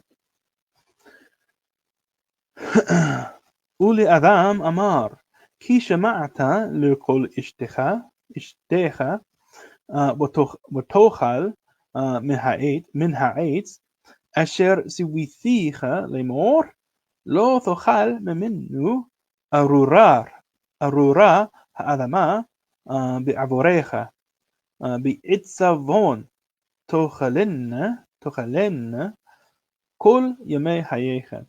And to the man he says, because you have listened to the voice of your wife, and you have eaten from the tree which I enjoined upon you, saying, you shall not eat of it, the ground is cursed because of you. In sorrow you shall eat from it all the days of your life. وقدس ودردار تسميح لك وأخلت et عيسب حسدي. And thorns and dar, I think is called thistles, which are basically a thorn, shall tasmiach lach, is talking about the earth will produce or cause to sprout for you. And you shall eat the herbs of the field. Okay. بزيعت أبيها تخل لحم. And from with or in the sweat of your brow, or the sweat of your apecha, your nose, you shall eat bread. Ad shuvecha il ha'alama, until you return to the ground. Ki min lukahta, because you were taken from it. Ki afar ata, because you are dust. Wa il afar teshuv, and you shall return to dust. Okay, so here God explains that they came from the dirt and they're going to return to the dirt. So he was informed then that he was going to die. Okay? So from this point on, Adam realized, okay, I'm going to die and turn back to dust. وَيِكْرَهَ Adam Shem Ishto Hawa. Here's what I wanted to explain earlier. He hayatha ain kul hay. وَيَعَسْ Adonai Elohim la'adam u'li'ishto kofnoth or وَيَلْبِشَيْم. And so the man called the name of his wife Hawa. Hawa means a life giver, someone that produces life. Okay, because she became the mother of all life. All right, this is really important. And so Adonai, God, made for the man and his wife kathanoth, which are clothes of leather, and he clothed them. Now, what's so significant about her being called Hawa? Let's go back to the cell we were talking about earlier. In the cell that God took from the first man, we have what's called mitochondria. Now, mitochondria is what causes the energy to be passed on to the cell so that the cell can live. Without mitochondria, any living cell has no chance. It would die. It would starve. It would have no energy. Mitochondria is what produces the energy for the cells to have life. That is passed on from the mother. Men don't pass on mitochondria. That's passed on from the mother to the children. So she indeed, literally, became the mother of everything that lives. Without the mothers, there would be no possibility of life because there would be no mitochondria passed on. And so that's also something that was taken from the man. When God took the first cell from the man and took the X chromosome and the mitochondria and formed the human, or the first human female from it, that's why you have to have a man and a woman come together to produce life. Because the man couldn't do it on his own. He couldn't self-reproduce.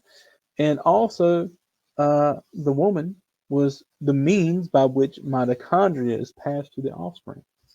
Now think about that. But anyway, that's why I say it wasn't a rib. Selah means a cell.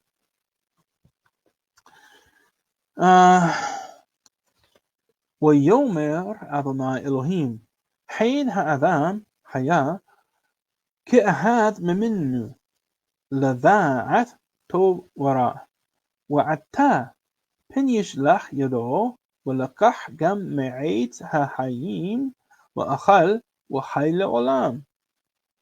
Okay? And so Adonai God says, look, the human has become like one of us, knowing good and bad. And now, lest he send out his hand and also take from the tree of life and eat and live le'olam forever. So this is how we know that humans were not created immortal, because they had to have access to this tree of life. And evidently, they had not had access to it, or they must have had to have continual access for it to continually give them life.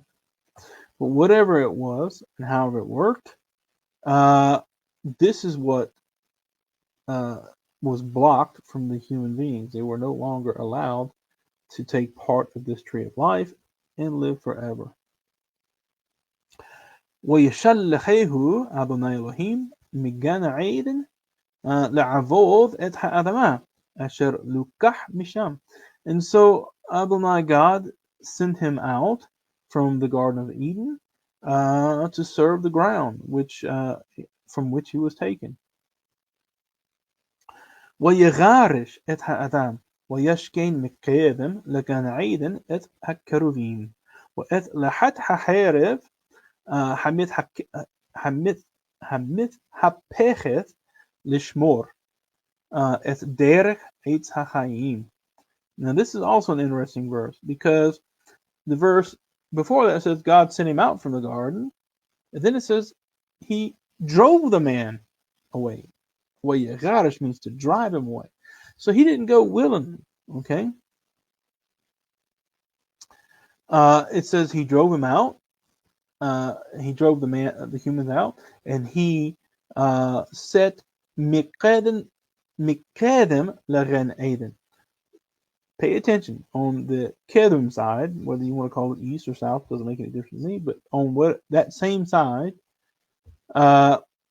which is called the kedem here, he set, and this is of the Garden of Eden itself. On that side, he set the cherubim. The cherubim are the cherubs. This is a type of winged creature that we call cherubs. And also, lachat haherev, hamit hapechet. Now, this is normally translated as a flame of the ever-changing sword, is what it literally means. Lachat haherev, hamit hapechet.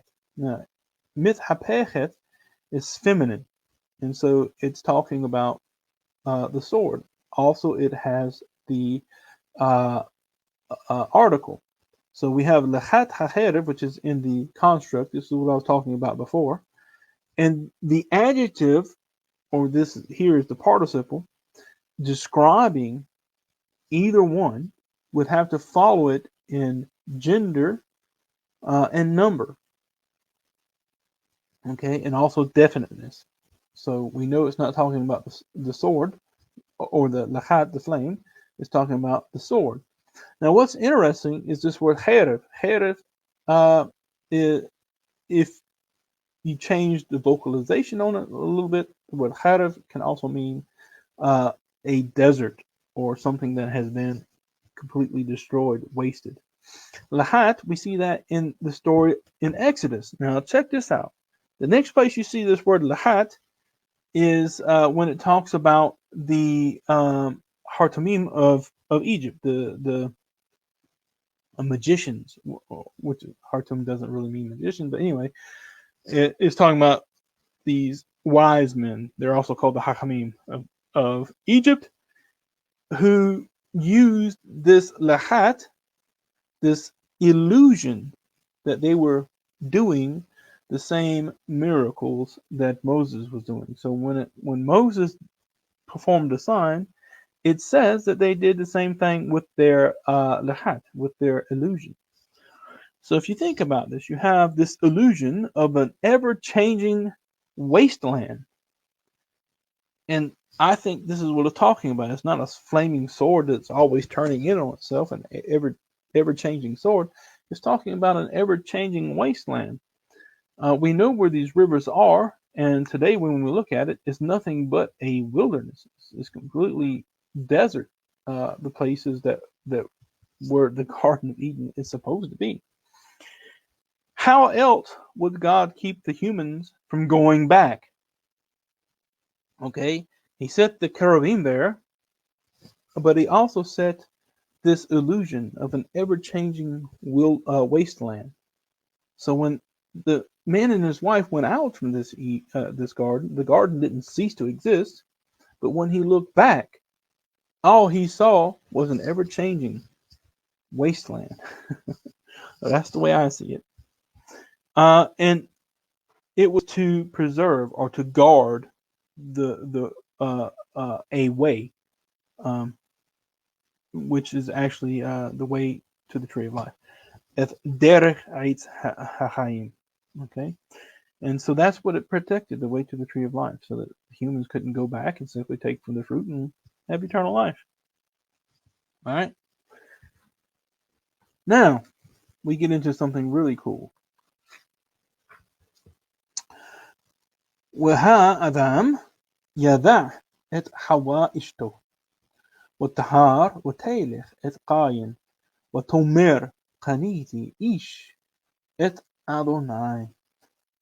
Now the man, he knew Hawa, his wife, and she became pregnant and gave birth to Cain, and said, I have, now the word qana can mean to possess, to acquire, or even to make. So she's basically saying, I have acquired, or I have created a man with. Eth means with God. Okay. Now, this phrase, Adam, is really important. We talked about earlier about the possibility of Adam and Eve having children while they were still in the garden. Okay. And that's where we get to this idea where it says,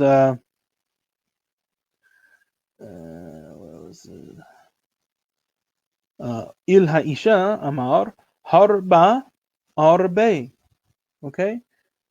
He's going to increase the sorrow of her and her sorrow in her pregnancy and the hardship of her pregnancy, and also in sorrow she'll give birth to children. So the idea when we read that, it insinuates that she possibly have already had children.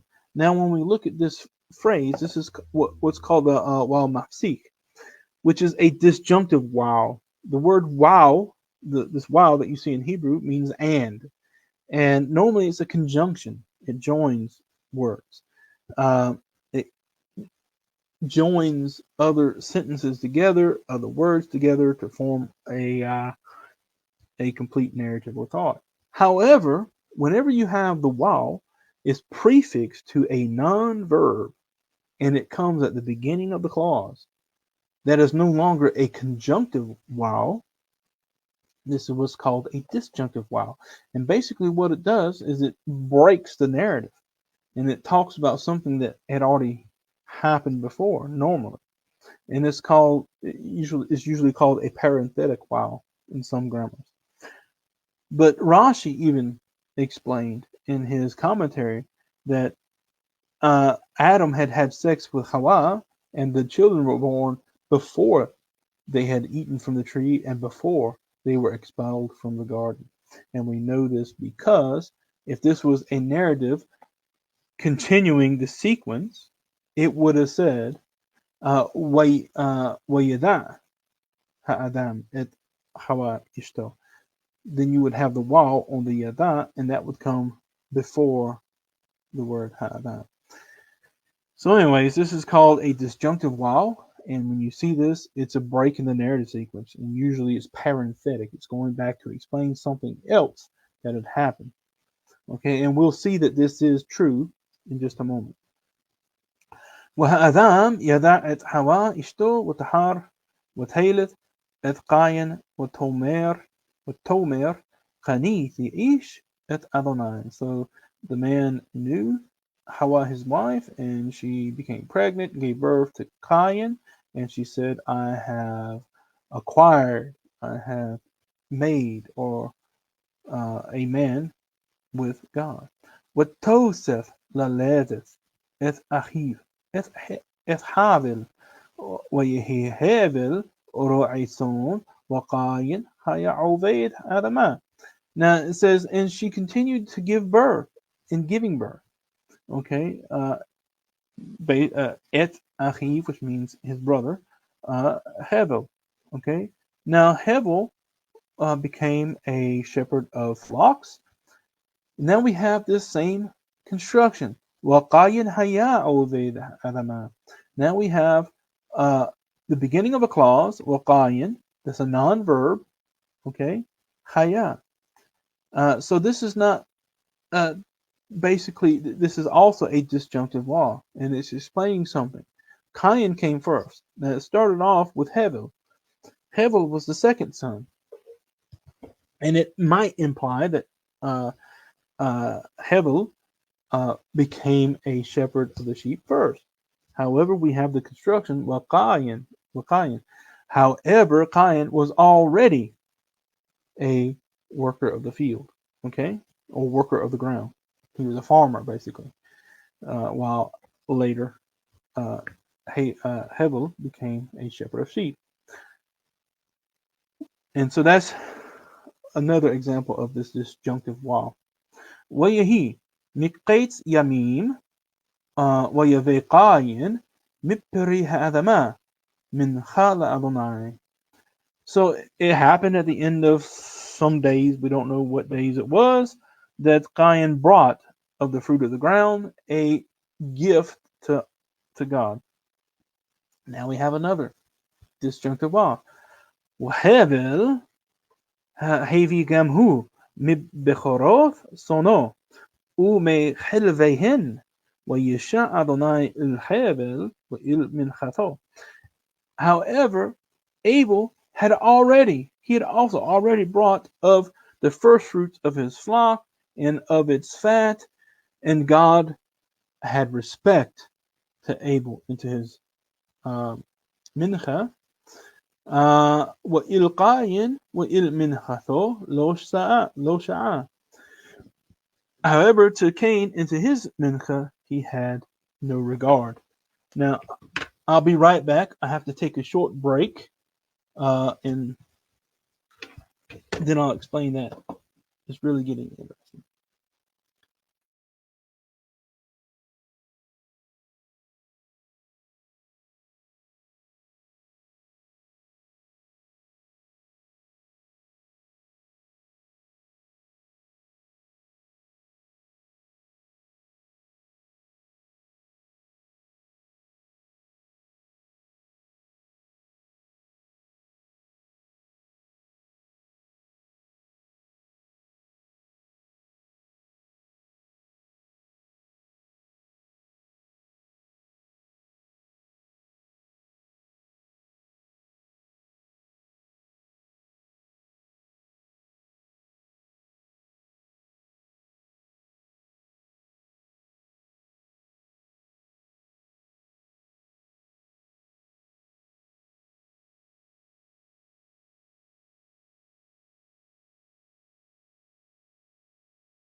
Okay, I'm back now. I apologize for that, but I've been talking here for a little over 2 hours, I think, or almost 2 hours. But anyways, let's continue.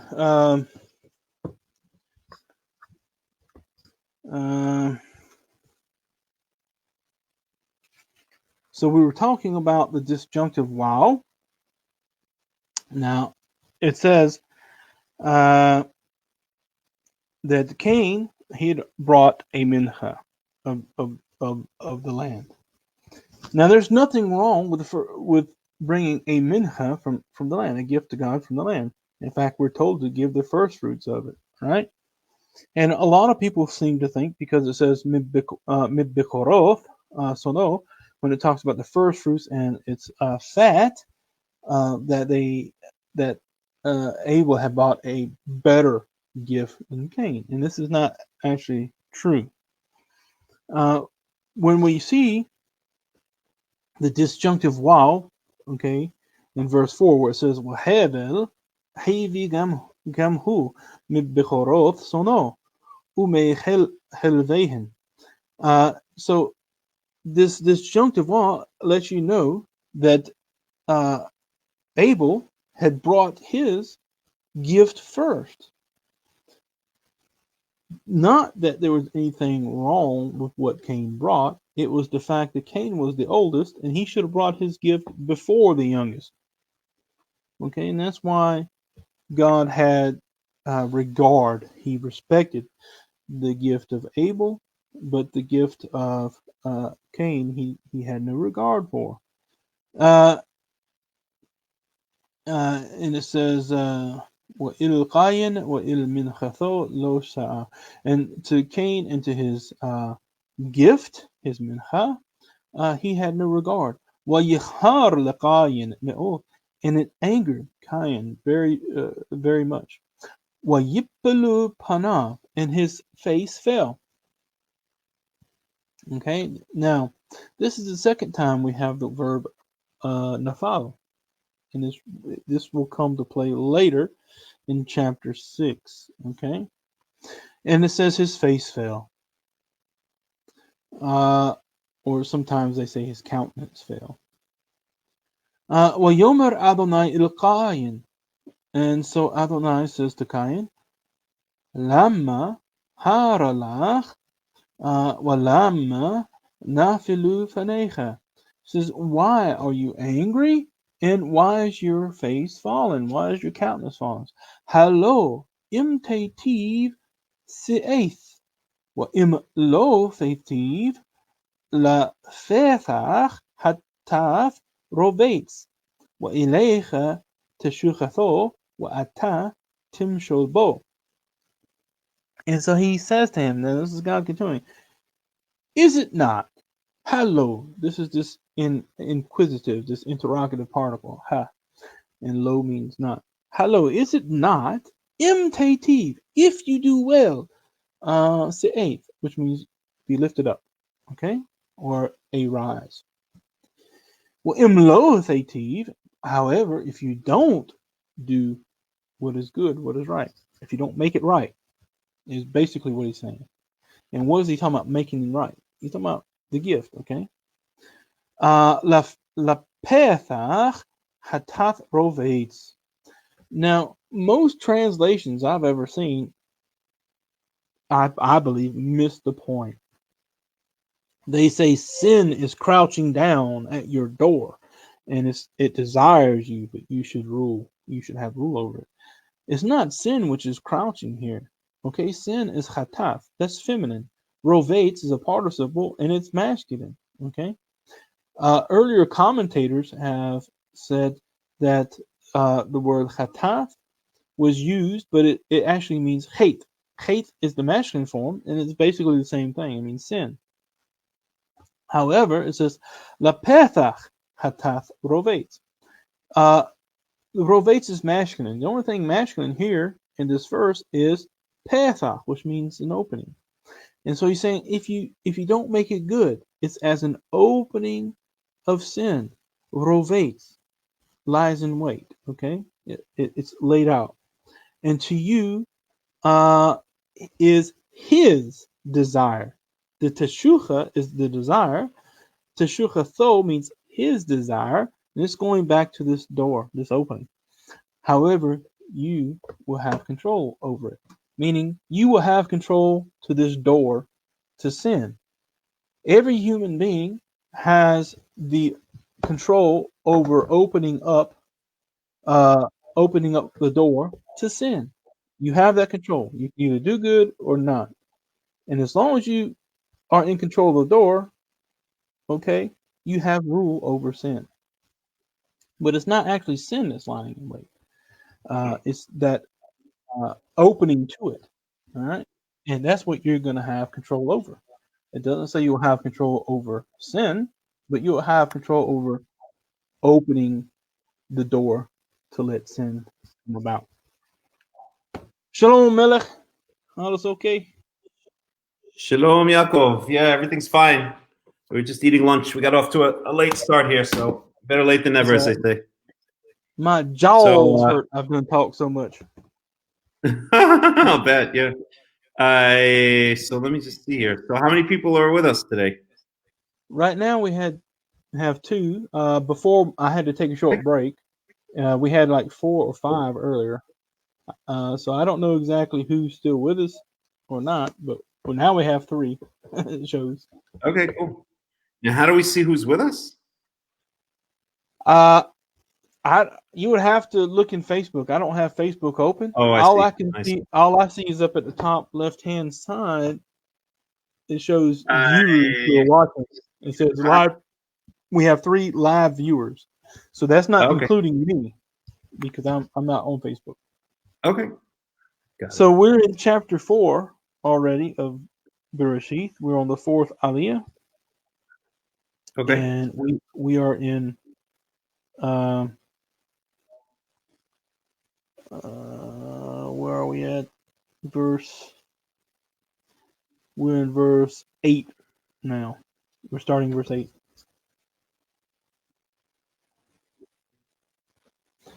So what's with the down at the bottom? We've got this Bereshit bara Elohim et Hashemayim scrolling across. That's just a ticker. I Get the hell rid of it. It's annoying. It's annoying as hell.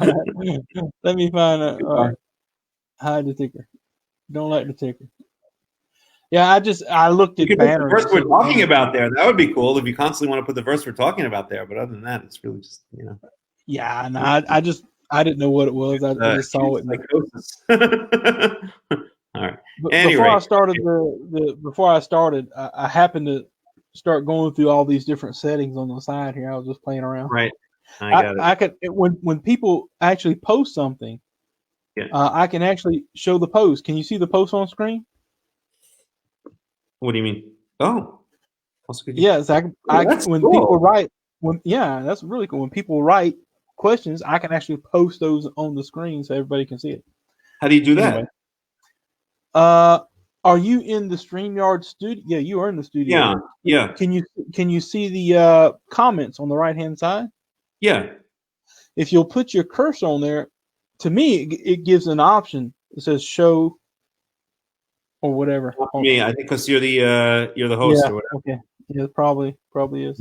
Yeah. Show. I don't see it. Yeah. Okay. Cool. Anywho, so all right. So we're up to chapter 4, verse 8. All right. Let me bring that up then. Okay. Chapter 4, verse 8. Yep. And you're talking about Yomer Kain El Hevel Achiv Lehi B'yotam B'sadev Yakam. Okay, so fine. All right. Alrighty. Do you want to take over or? I could, I could do a couple verses here. So I have probably about another hour, and then I have to go because I've already been on this for about 2 hours now. Yeah, sure. Yeah, we'll do it now. That's perfect. Okay. All right, verse 8. Yomer Kain el Hevel Achiv Vahi B'yotam B'sadev Yakam Kain el Hevel Achiv V'Yahargehu. So I guess the way you would translate this is Kain spoke to, even though Yomer is really, it's a transitive verb. And so there should be an object, but there's no object. It doesn't say what Kain said to Hevel. It just says Kain said to Hevel. But I guess we can translate therefore as Kain spoke to Hevel, because that does not require a transitive. It's not a transitive verb, spoke. On the other hand, I would say that maybe, I don't know. Is it possible to speculate that maybe there's a missing word about what he said? Is there another version of the Torah that replaces that missing word? Either the Septuagint or maybe the Samaritan Torah, or. Well, normally, whenever you have Amar or Yomer or however they conjugate it, you always have an indirect object, and Il Hevel, that's your indirect object there. Yeah. And so you have Kain is actually the subject. He's the one doing the action. Who is he doing it to? Is to Hevel. Yes, but usually there's usually an object as well, because Vayomer is a transitive verb. So it's usually, Vayomer Yehovah el Moshe lemor, blah blah blah, right? Vayomer is not usually just left hanging like that. It usually specifies, like even in verse 9, Yomer Yehovah el Kain. Yeah, right? So this Yes. strange omission here. Yeah. Well, sometimes you have the etkul hadevrim ha'ele, like when we see later on, Right. that is included, but Sure. not all the times, because you see whenever God speaks to Noah about building something, or he speaks to Adam earlier, he doesn't say what it was he says. It doesn't have a direct object there. So it could be, in my opinion, it could be transitive or intransitive. Intransitive, it doesn't have to have a direct object, but it can take an Sure. indirect object. That's how we have it here. We Sure. have the ill. Okay. But what It it just seems was, like what it it seems was, like he a actually said. strange omission, but okay. Well, What Yom it kind. was, yeah, Yep. Go what it ahead. was he actually said is never explained. It just says about that he spoke to him while they were in the field. Yeah. So So I whatever. mean, whatever he said must have really pissed off. You know, whatever he said, V'yakam kind. Well, I guess it's kind speaking to Hevel. I mean, I don't know. It's just crying. The text here is just crying out to ask, ask what exactly did Cain say to Hevel, or what exactly was the conversation. It just again, even contextually, seems like a strange omission. So I don't know. I'm just wondering if maybe the Samaritan Torah, even though I don't believe the Samaritan Torah is the original Torah, but I'm just curious if they picked up on that same omission and filled it in Yeah. with something, or the Septuagint or something like that. I haven't looked at those versions for that particular verse of No. Dead Sea Scrolls. Let me look. Anywho, yeah, just out of curiosity, because whatever it does say, whether it's going to be in the Septuagint or in the Samaritan version Where are we? 4:8. or in the Dead Sea, might have been said, but Yeah, yeah, okay. It says ويوم كان الحابل أخيف نيلخ حسدي. So what? yeah, it actually has it in here. That's the Samaritan. American version. It says نيلخ حسدي. Let's go to the field. Oh, let's just نيلخ. look over it. Huh? This kid never ceases to amaze me. I didn't know that, and he knew that. So what did Nelecha?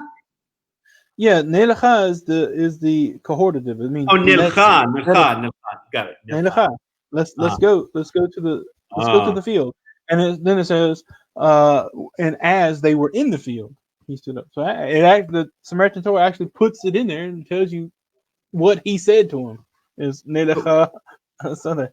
You don't have the Samaritan Torah online, right? You're just looking at it on a book, right? Yeah. I have it here. That's all I have. Can you copy and paste the Samaritan verse, or if you don't have it online, forget it. It's not that important. No, I can show it to you. Hang on just a second. All right, let's do it that way then. Let me get back to it.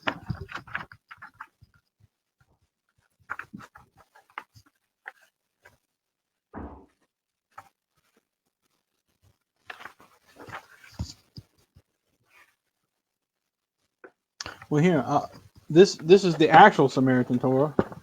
Got it. But I'll make a picture of it with the regular normal. No, I mean it's not that important. You know, with It's the not- Aramaic. Well, I'll do it with the Aramaic letter so that everyone can see it instead Right. of just Right. me. So give me just a second. I'll take a picture of it. Sure. Let me get there. I gotta get to the page. I'm gonna post it right in Yeah. Okay. the comment section of the page. Okay. There's no way to get it on the screen. That way everyone can see it. Because in the comments section, maybe. Well, if I comment there, then it should come here, and if it comes here, I can put it on the screen. Oh, okay. Cool. I like the way you think. You got it all figured out. This barnyard or whatever the heck it's called, steam yard, barnyard. Yeah, this is Steamy. Oh, on the wrong page. So here it is. I'm gonna have my finger in the picture. All right.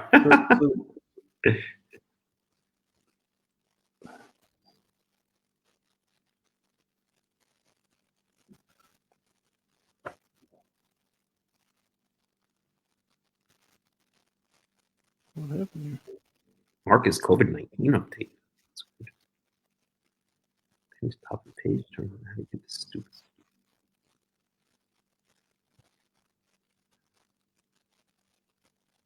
Oh, okay. I forgot to send it.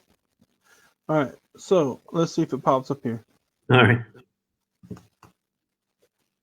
Because I posted it right in there. I don't see it in the comments yet, but all right.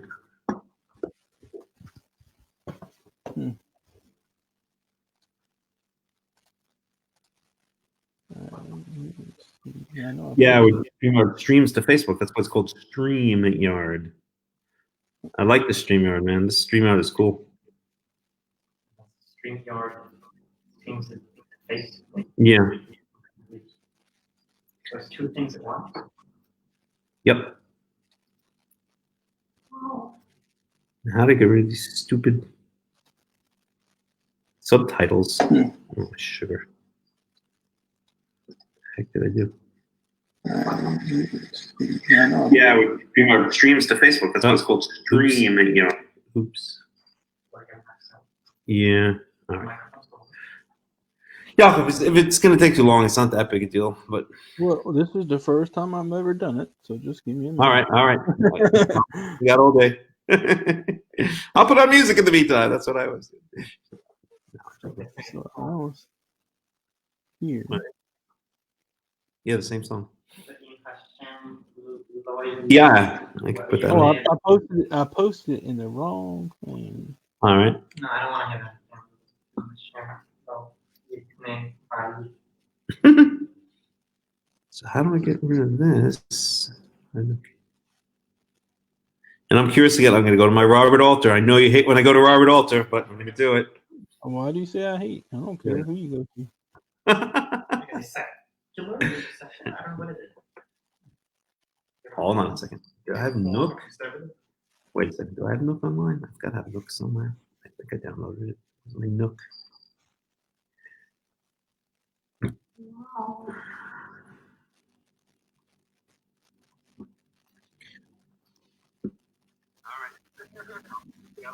All right, I gotta turn my video. Hang on, I gotta do it one more time. No problem.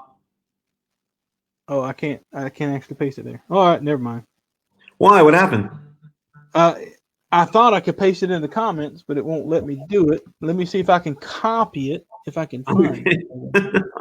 All right. Yeah. You have a digital version of the Samaritan Torah? No, he's just took a picture of it. Oh, well, we have the keyboard here, right? Don't we? What's that? The keyboard and after just type it and just paste it. Oh. Nah, that's working way too hard for just a single verse. But let's see here. Does it include the vowels? One second. Where'd my phone go? Hey, can you get me my phone? Where is your phone? That's a damn good question. I should know the answer to that one. Have you got the phone? I changed the cover, so. We have the same. We have it with us almost all the time. So when we don't have it, we forget where we put it. Yeah.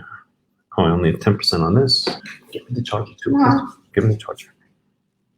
Charger? Yeah, because I'm only 10% on this phone. We're not a fan. All right, so let's see what I got here. 5 up to Moses. Let's plug it in. Yeah. Thank you. Yeah. All right, forget it, man. It's I can't do it. I'll have to figure yeah. out next time, and then. Yep. No big deal. Anyway, it actually says Nedacha. Right, but but I guess the point is that it shows that the Samaritans, when they read this verse, they picked up on the fact that Vayomer, which takes the direct object, was missing the direct object, which really is kind of strange, because it makes you, it almost begs the question, like, what the heck did they say to each other to get it to the point where, you know, right? Because I had an incident earlier today, which I won't get into, but you know, as someone, you know, a conversation that escalated to the point where basically the person on the other side of the conversation basically threatened to kill me, or at least to hurt me really badly. Not that it's gonna happen, but it's interesting because I don't want to get into the reason why. It's a stupid reason. Well, but that's a normal week for us, right? nothing. It has nothing. What? Was it me? I said that's a No. normal week for us. Yeah, right? No, it actually had nothing to do with charism. It actually had nothing to do with charism. Actually, I would like to say it because I would like to say it because it's interesting, and because it's so. Nah, do I want to say it? Nah. No. Yeah, I better not say it. All right. We don't have to mention names. No, it doesn't matter. At any rate, so basically, this person tried to accuse me of something that I did not in the least do, and then it escalated. But the interesting thing related to this verse is that we have to wonder here what happened. What was the back and forth to the point where Cain said, you really pissed me. Now Cain snapped basically and killed Hevel, right? How did he know it would kill him? I don't know. So, all right, whatever. So he said something. Cain and Hevel had words, and then Cain killed Hevel. Boom. Verse 8. Yep. So verse 9. Yeah. Vayomer. Take this one. No, go ahead. Okay. Vayomer Yehovah el Cain, Hevel achicha. And Yehovah said to Cain, "Where is Hevel, your brother?" Vayomer lo yadati, hashomer achi anochi. And he said, "I have no idea. Am I?" And here's the famous words, the famous line, "Hashomer achi anochi." Am I my brother's keeper? So the question is, did he lie? Did he lie to God? Yeah, he sure as hell lied to God. Yeah, he certainly. Now these are people who supposedly haven't killed anything yet, and certainly didn't have any death of humans at the moment that we know of, as far as the narrative tells us, because it doesn't say we've had war and gone out and killed anybody or anything like that. So apparently this might be the first murder, as many people may assume. Right. So if this was the first murder, and this was the first death of any human, right. Maybe Cain didn't expect him to die. Maybe he didn't expect to kill him. The body's there. Where's his brother? He doesn't really know because he hasn't experienced that yet. Where did he go? Don't know. He's not there anymore. Okay. I'm just being facetious. It's interesting. I never thought of it that way, but that definitely.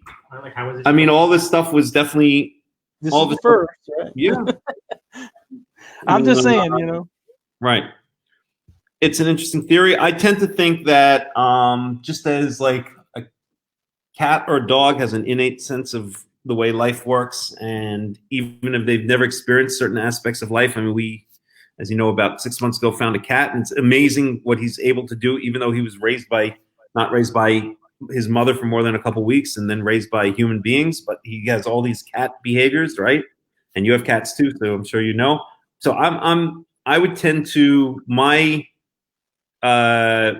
instincts, to reuse that word, would tend to reject that explanation, because I just think that humans would naturally kind of get a sense of what's going on around them, but and realize that that this is, and then plus it seems to have been it must have been, I don't know, you're claiming it wasn't his intention because he didn't understand the consequences of his actions. But I personally, I'm not saying it's a wrong interpretation. I'm just saying my personal opinion is I would tend to reject that understanding, but it is definitely an interesting and viable explanation, if you ask me. Although it goes against my sense of what was going on at the time. I just think that people naturally were more aware of their surroundings than that. It wasn't like everything was brand new to them. I think at this point they kind of already understood. I mean, when God said, when God kicked them out of the garden and said, now you will experience death, they knew what death was, right? So on an objective level, or at least on a theoretical level, but I accept that as an theoretically, they would have to, because if God told them in the very beginning, if you eat from this tree, moth to muth. Okay, so what does that mean to a human being who doesn't know what it is? You understand? Sure. So I get what you're saying. I get exactly what you're saying. I was just saying that he, even though Cain might have known that he would have died, well, he's still not there where he actually went. he doesn't actually really know. He just knows where his body is. Mm-hmm. But anyhow, yeah, you could say that he lied. I mean, I was just asking the question. It's a cool question to think about. Did he actually really intend to lie? Because we see God completely destroy people later for less than this. Not only did he murder his brother, but then he lied to God about it. Come on. It's a good point. I recognize it's a good point. In other words, you're saying that the natural consequence of Cain's actions would have been death, and yet God did not put him to death. He just made him na'vinad. He made him a wanderer and a sojourner, and so therefore it implies that maybe Cain didn't understand the consequence. Okay, I accept that it's completely valid. Let's think about it this way. I'll just throw this out there. Yeah. When Abram goes to Pharaoh, Mm-hmm. he tells Pharaoh, he actually lied to Pharaoh and said, "This is my sister." Well, he didn't technically lie, as Abraham said later. She is really my sister, but Right. but he says that's my sister. Now the Right. point was they were asking, "Is that your wife?" No, that's my sister. She was Right. taken to Pharaoh, and so it says God kind of put some things on the house of Pharaoh, and he realized, hey, something's going on. He has a dream. Mm-hmm. And he says, it's because you've taken this man's wife. Right. And he said to God in the dream, look, I didn't know. He told me Right. that that's my sister. Right. And God told him, said, look, I know that you did this with an innocent heart. And that's why you're still alive. Right. It's an excellent point. It's an excellent.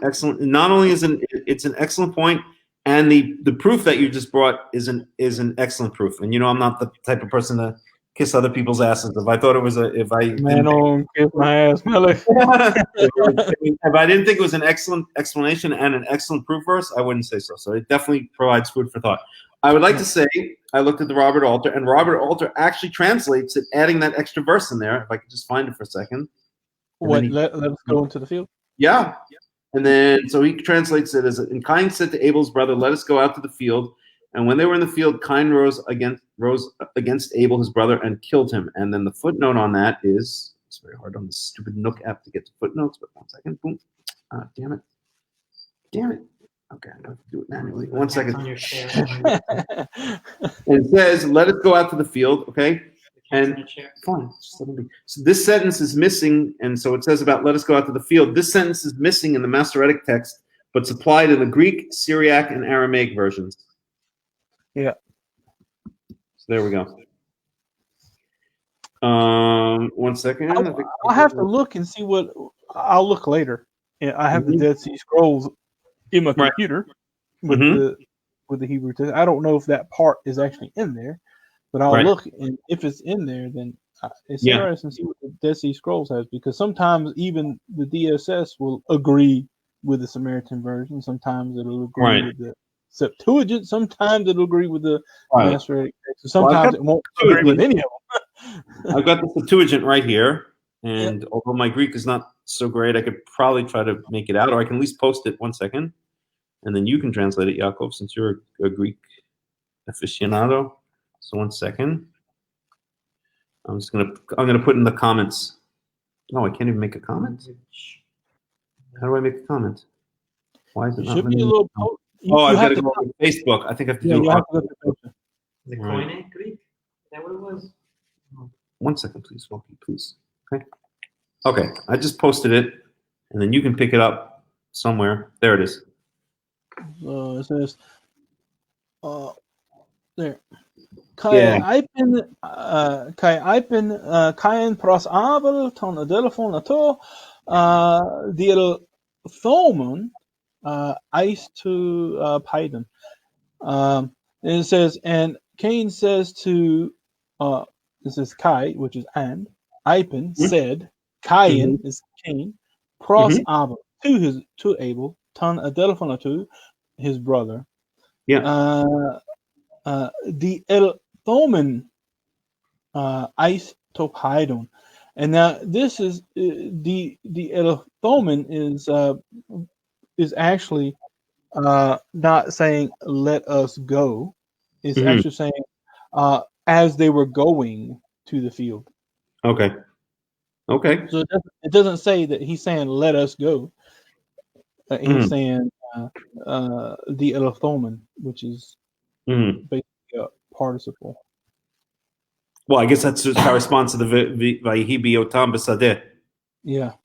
Right. So you're saying. So in other words, what you're saying is that the Septuagint it omits it. Actually, it does not say let us go. It doesn't say that let us go to the field. The D elathomen is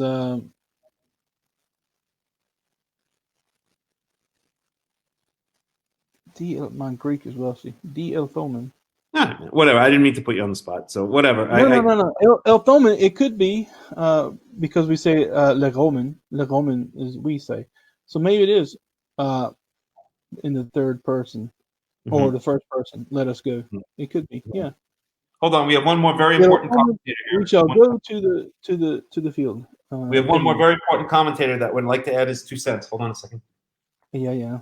Mine were here earlier. I had both of mine, one on each side. Yeah. Okay. He says that they went out there to look for mice. Yeah. So maybe it could be the omen. Normally, when you see the omen, it's a participle, but maybe this is the first person plural. Let us go to the field. All right. Okay. All right. I think we've killed that verse more than Cain killed Havel, so we can go on to the next one, right? Yeah. Okay. And you already said. Okay. So we're up to verse 10 now. Wayomer me asita. And he said, meaning God said, what have you done? What did you do? Kol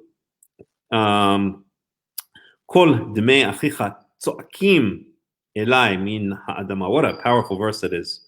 The voice, the sound of your brother's blood is crying out to me from the ground. Creepy, man. That's almost like a horror movie, right? Yeah, I looked. The elathomen is actually the first person plural, so it is let us go. Let us. Okay. Yeah, let us go. All right. There's a cool thing I like to say about this, and there is a story in the Mishnah about it.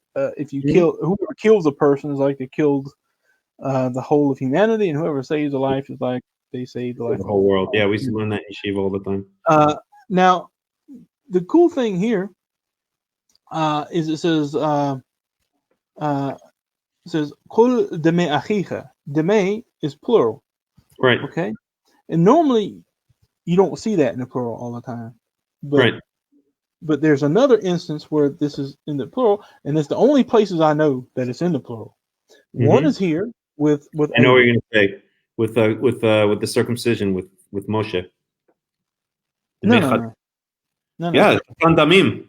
Yeah, but this is not talking about someone's blood. Okay. Of a person. When it says "demei achicha," it means your brother's bloods. Okay. The point is we have in I can't remember if it's in the Book of the Kings or the Chronicles, but one of those books we have the story of Achaz and Nebaioth, who had a vineyard.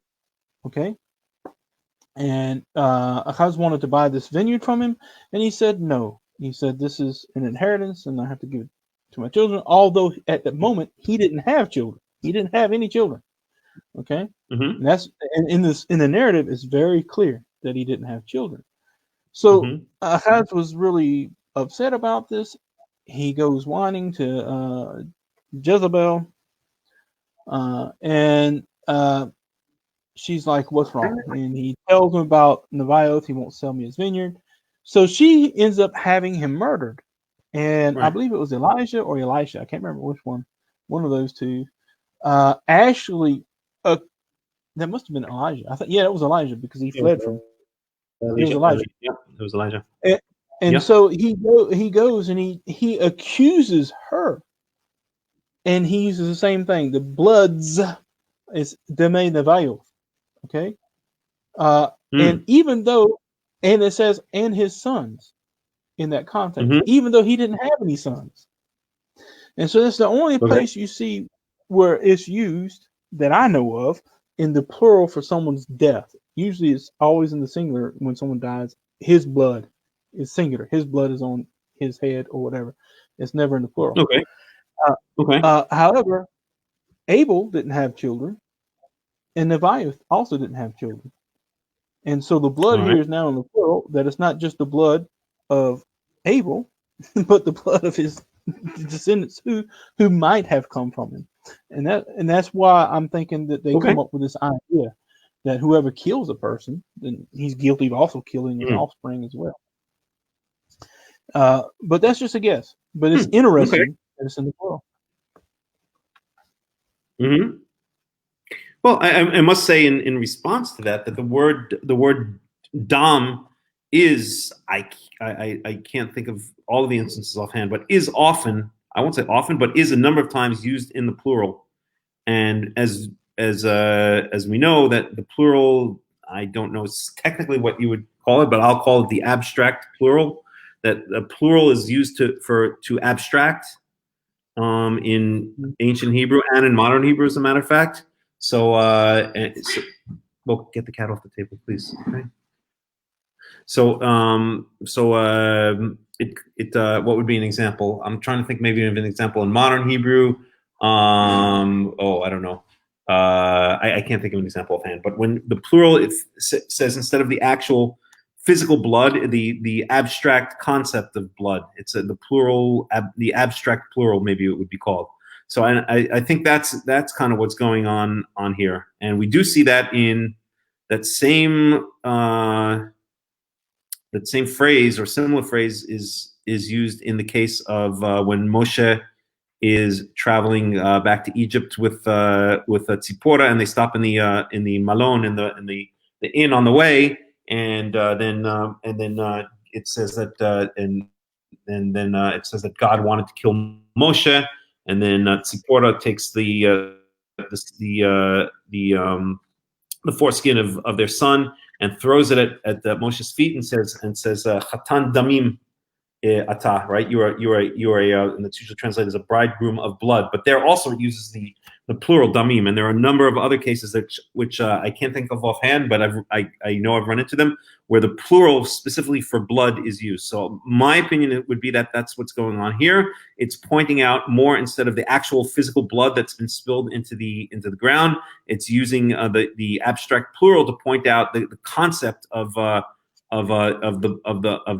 concept of blood, of the blood being spilled and the blood crying and the blood crying out from the ground. What, Volky? Is this in English with some words too, right? Give me an example. I can't think of an example. So okay. I can't remember. Maybe, yeah, if you can think of an example. So that's my idea of what's going on here. But again, I have to say, quite honestly, I like the way you put all of those things together with Izebel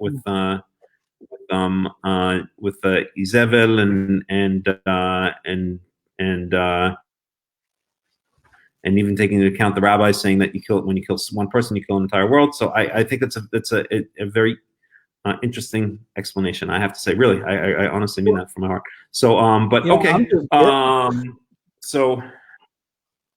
Right, but I don't think as much as an interesting explanation as it is, and as much as I like the way you tied all of those things together, my personal opinion is that that's not the reason that the plural is used here, but it's the abstract plural, as we see that in many other cases, specifically with the word damim, specifically with the word dam, I should say, with the word blood. Mm-hmm. Okay, so and I wish I had examples offhand, but I don't want to start doing a search and then getting off track and blah blah blah. So we'll just leave it at that. I have to look around for the plural using that.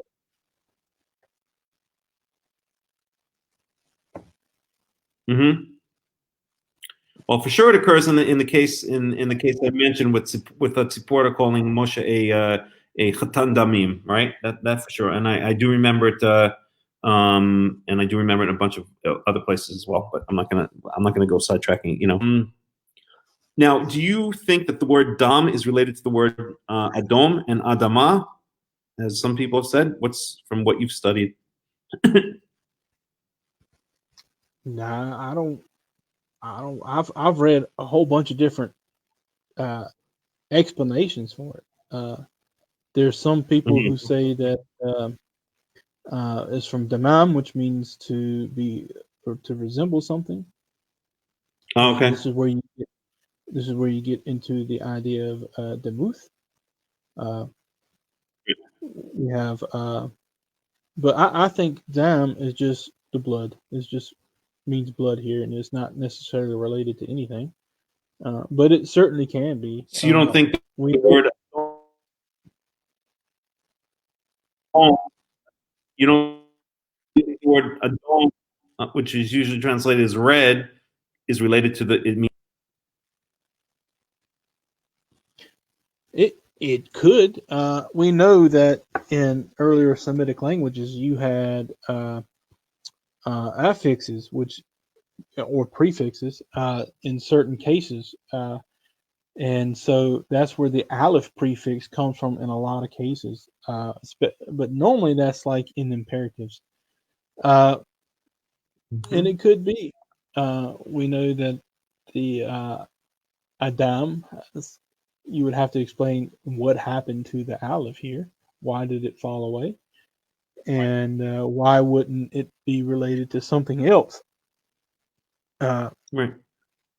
Because you could have the Daleth name with another particle if it had lost a particle or a radical, and it could be something completely different. But the only elisions that we have where letters are either assimilated or left out or overlooked usually comes at the beginning or the end of the word, and it's normally the noon, the aleph, the hey, the yod, and the wow. Right. But I I hear don't know. you. It could be. I'm Okay. saying it could be. I don't think Yep, so I'm looking. personally. I'm not discounting the possibility. All right. I mean, I'm looking at the BDB and it is not making connection between Adom and Dom except in one place. Kadam, yeah. So okay. All right. Look here. I have another. Let me look in. I've got the hello. Let me see what they say here. If I can copy paste it, I'll put it all there.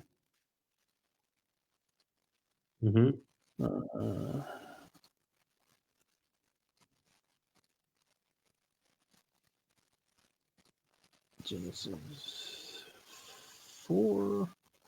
That was 4:9. Damn. Yeah. Yeah, they actually have it here. In Akkadian, they have Damu, which comes from Adamu or Adamatu, and so they actually have it Adama. So they're saying that Dam comes from Adama, or that Adama comes from Dam. Hang on, let's see if I can copy paste this. I'll put it. I don't know. I don't know if it's gonna work. Yeah, or why not, don't you but look we'll it see. up in the dictionary book? There it is. There it is. There. Okay. All right. It's on the screen now. So that's from the hello. Dom. So what is it saying? I'm not familiar with. It's just giving you the different references where it's found. Now, Akkadian will be the oldest of all of those, and then you see it in what's called the J Aramaic, is Jewish Aramaic, Dima, and then you have the Syriac, and then you actually have it in Phoenician and Punic as Adama also. But the oldest would be the Akkadian, and the root which is does not necessarily relate to. It doesn't tell you now which book which that came you're from using which, here? huh? Right. Which book is this that you're referencing here? This is called the Halot. This is the the Hebrew Aramaic lexicon of the Old Testament. That's by Okay. Baumgartner and Kohler. That's the unabridged form, and that's the latest All right. lexicon that was actually done. And they actually include all of the research that has been found since the BDB was written, which was a long, long time ago. The BDB was basically a Right. revision of Gesenius's lexicon. All right. Wait a second. I just want to look that. And so, what is this lexicon called exactly? It's called the Hebrew Aramaic lexicon of the Old Testament. And I actually have, hang on, I'll I'm give sorry, you cut out. another one. It's called the Hebrew Aramaic lexicon of the Old Testament. Where's my books? Oh, here it is. Here. I have another one by Vogt. It's called the Lexicon of Biblical Aramaic. Let me look in here for damn if they actually have it.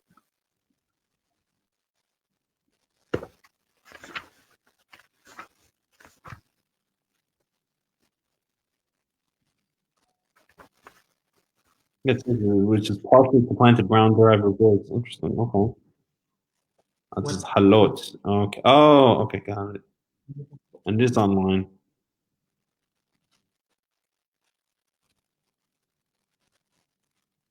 Maybe I'll just post it in case anyone wants to reference it. So I've got to go to Facebook to post it. Blah, blah, blah. Yeah, they don't have it here. But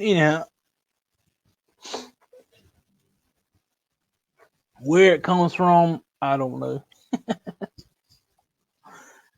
It could be that the word, because Adam, the name Adam is the masculine form of Adamah, and that means earth. And it also means whatever color that earth was. And we know also genetically, the first human being had to be in between the two extremities. For instance, you have white on one side, and you have black on the other. And the first person who was created couldn't be one or the other two extremes, because white people come from a deletion in a part of their genetic code where they deleted all the melanin genes that says make us dark. Okay, and then on the black side, when you get to like the Africans, they have a deletion in their genes as well, whereas they have a gene that says produce a lot of melanin. They have the gene that says don't produce melanin. They've lost that, which is why they remain black all the time and why white people remain white. So the first human being had to be in between those two. You had to have those genes available to tell you to eventually either be one color or the other. If you didn't have those genes, there's no way to get it. You can't stand in the sun and bake and your genes produce. You actually have to have those genes in you to start functioning and working. So the name Adam and Adamah, well, Adam means the ground. In that part of the world, is that ground is normally that red breccia that we see.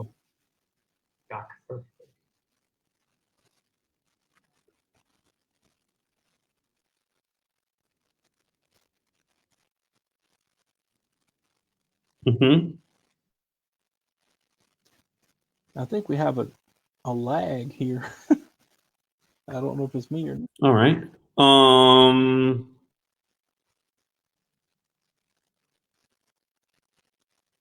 What was I going to say?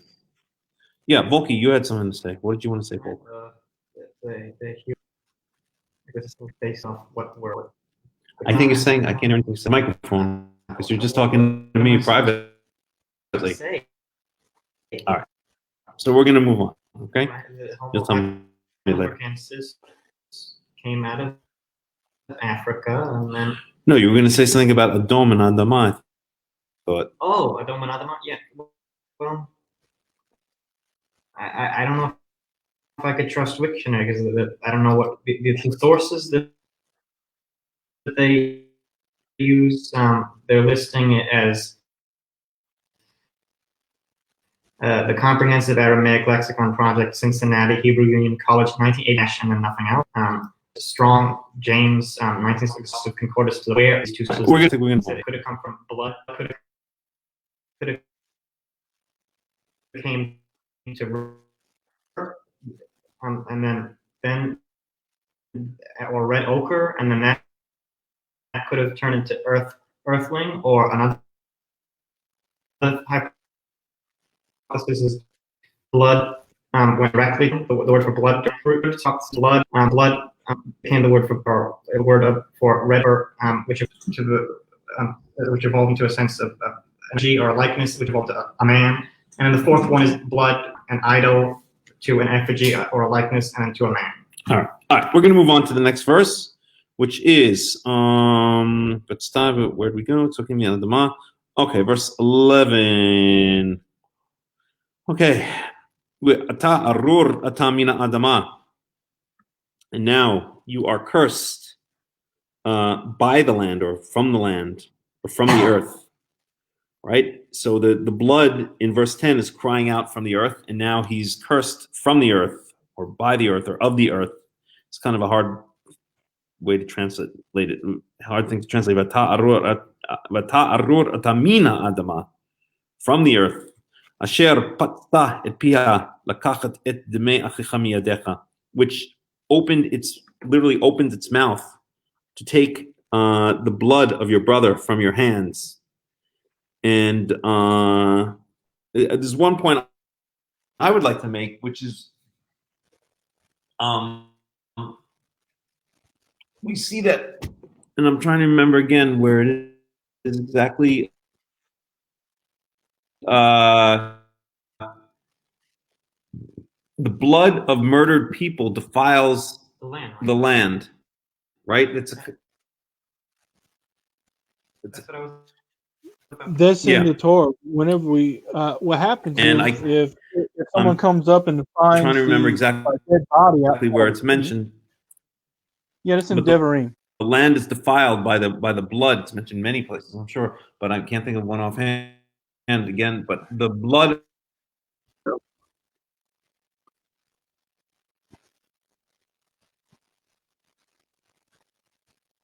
Hang on, I'll show you where it's at.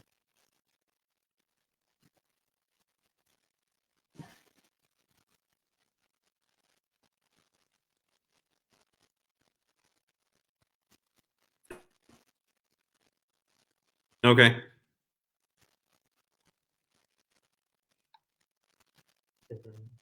Deuteronomy.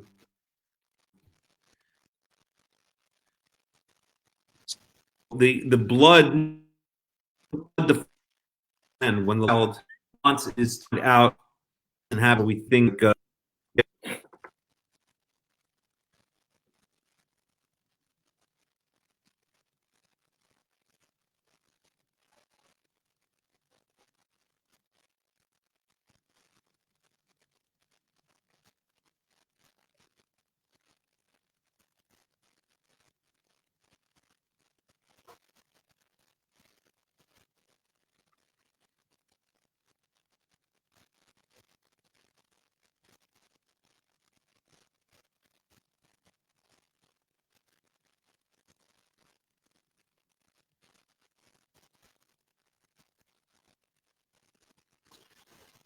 You still there?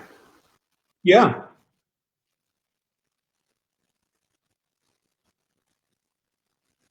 I'm trying to find the verse. I believe it's in Devarim. But it's talking. But what it's talking about is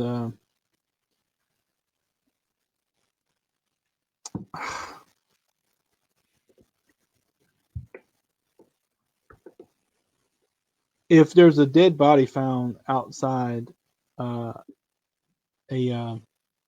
city, okay, and you don't know.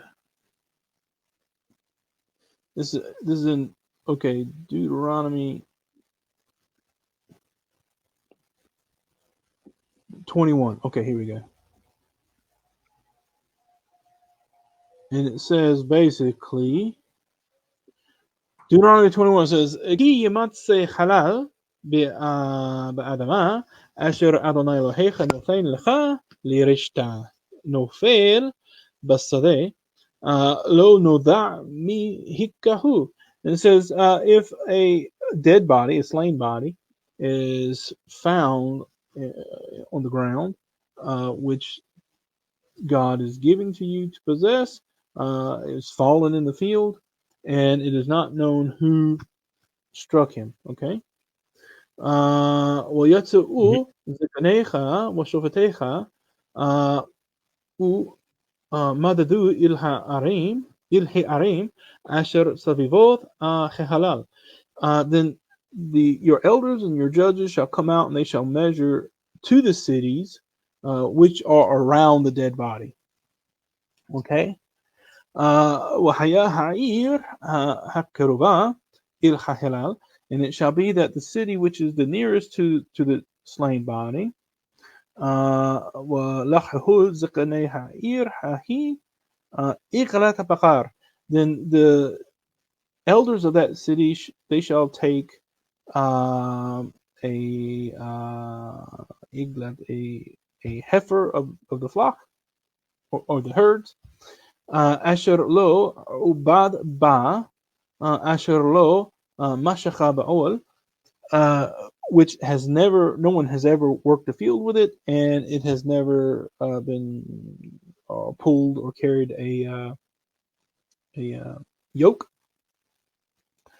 وهوردو زقني هعير هحي את העגלה אל נחל עיתן אשר לא يعبد بو ولو يزرع وعرفوا شام et ha'igla banahal, and the elders of the city shall bring down this igla, this heifer, this female cow, to a nahal ethan, which means a strong nahal, or like a river, which is neither plowed nor sown, and shall strike off the heifer's neck there in the ravine or in the nahal. I want to get where it's. Skip down.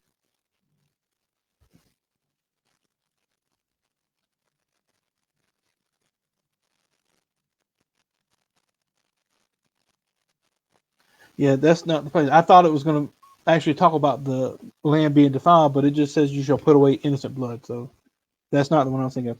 But anyways, All right. There, I remember seeing it. I have to think where that's at, but I thought that was going to be it, and that's not it. It just says that the priests basically have to kill this animal and say, "Hey, look, we're innocent. We don't know who killed this person, and so shall you put away the innocent blood of the land." Right. All right. Let's go on to the next verse. Verse 12. כי תעבוד את האדמה לא תוספת כוחה לך, נא ונא תהיה בארץ. When you work or till the land, it will no longer give its strength to you. Mm-hmm. Can you hear me okay, Yaakov? Or is it breaking up? Yeah. I hear you fine. It does break up a bit, you can hear me okay? But okay. I still hear you. Alrighty. Yeah, the internet here sucks, unfortunately, sometimes during the day. I'm not getting this feedback, kind of weird stuff. Let me close this out. All right, let's see if that makes it better. So, oh my God, I'm getting weird feedback. Yaakov, do you have your speaker on or something like that? Or I don't know, maybe it's me? Nah. I'm getting weird. Well, look, it's 6 o'clock here, and I've been at it for now 3 hours, exactly 3 hours. All right. So I'm gonna go ahead and call it a day. Alrighty. I appreciate everybody coming. Well, if you don't mind, do you mind leaving the SteamYard open for a while, and I'll just go at it? No, I don't mind at all. What I'll do is I'm gonna mute my mic and turn Yeah. off my camera, and you should be here. All Whenever right. you get ready to end it, you'll have to send me a message in WhatsApp because I'm not That's what I'll going to do. be at the computer. Okay. All right. Good. So Yep. I want to say Shabbat Shalom to everyone, and thank you for coming. And please tell your friends about us. We'll be here next week, next Shabbat. And tell your enemies too. Tell everybody. Yeah, tell everybody. Come on and join the conversation. All right. Shabbat All right. Shalom. All right. Shabbat Shalom, Yaakov. Okay. So, alrighty. I guess I'll go on for a little while, and I like it better when it's a conversation, but I had to come in late, so Yaakov had to go. Okay. So we have here, where were we? Yeah, the land will no longer continue to give its strength to you.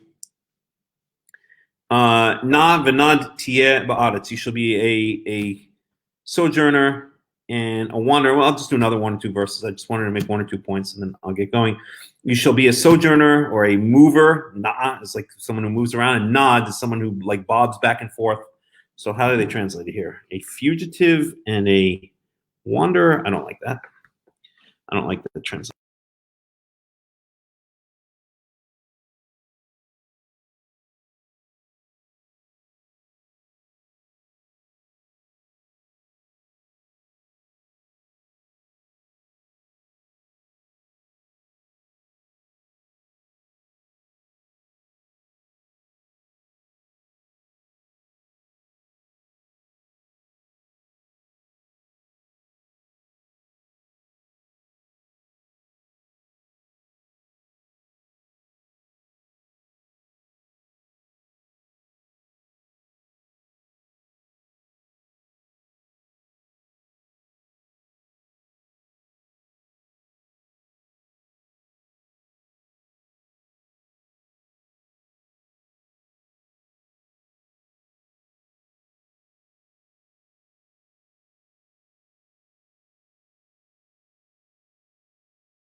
Volky, please.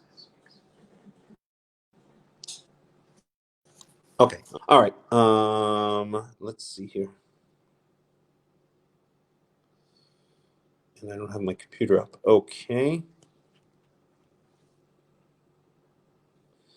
1 second here.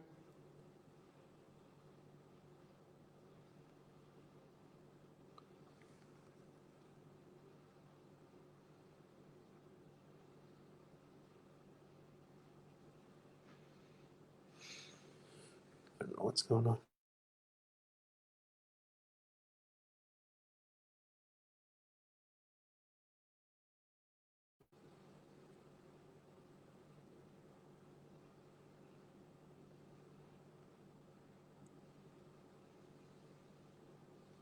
Hello? I'm a bit confused.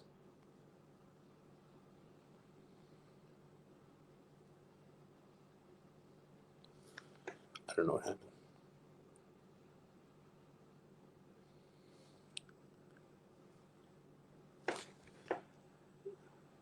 Hello, is anybody still there? I got.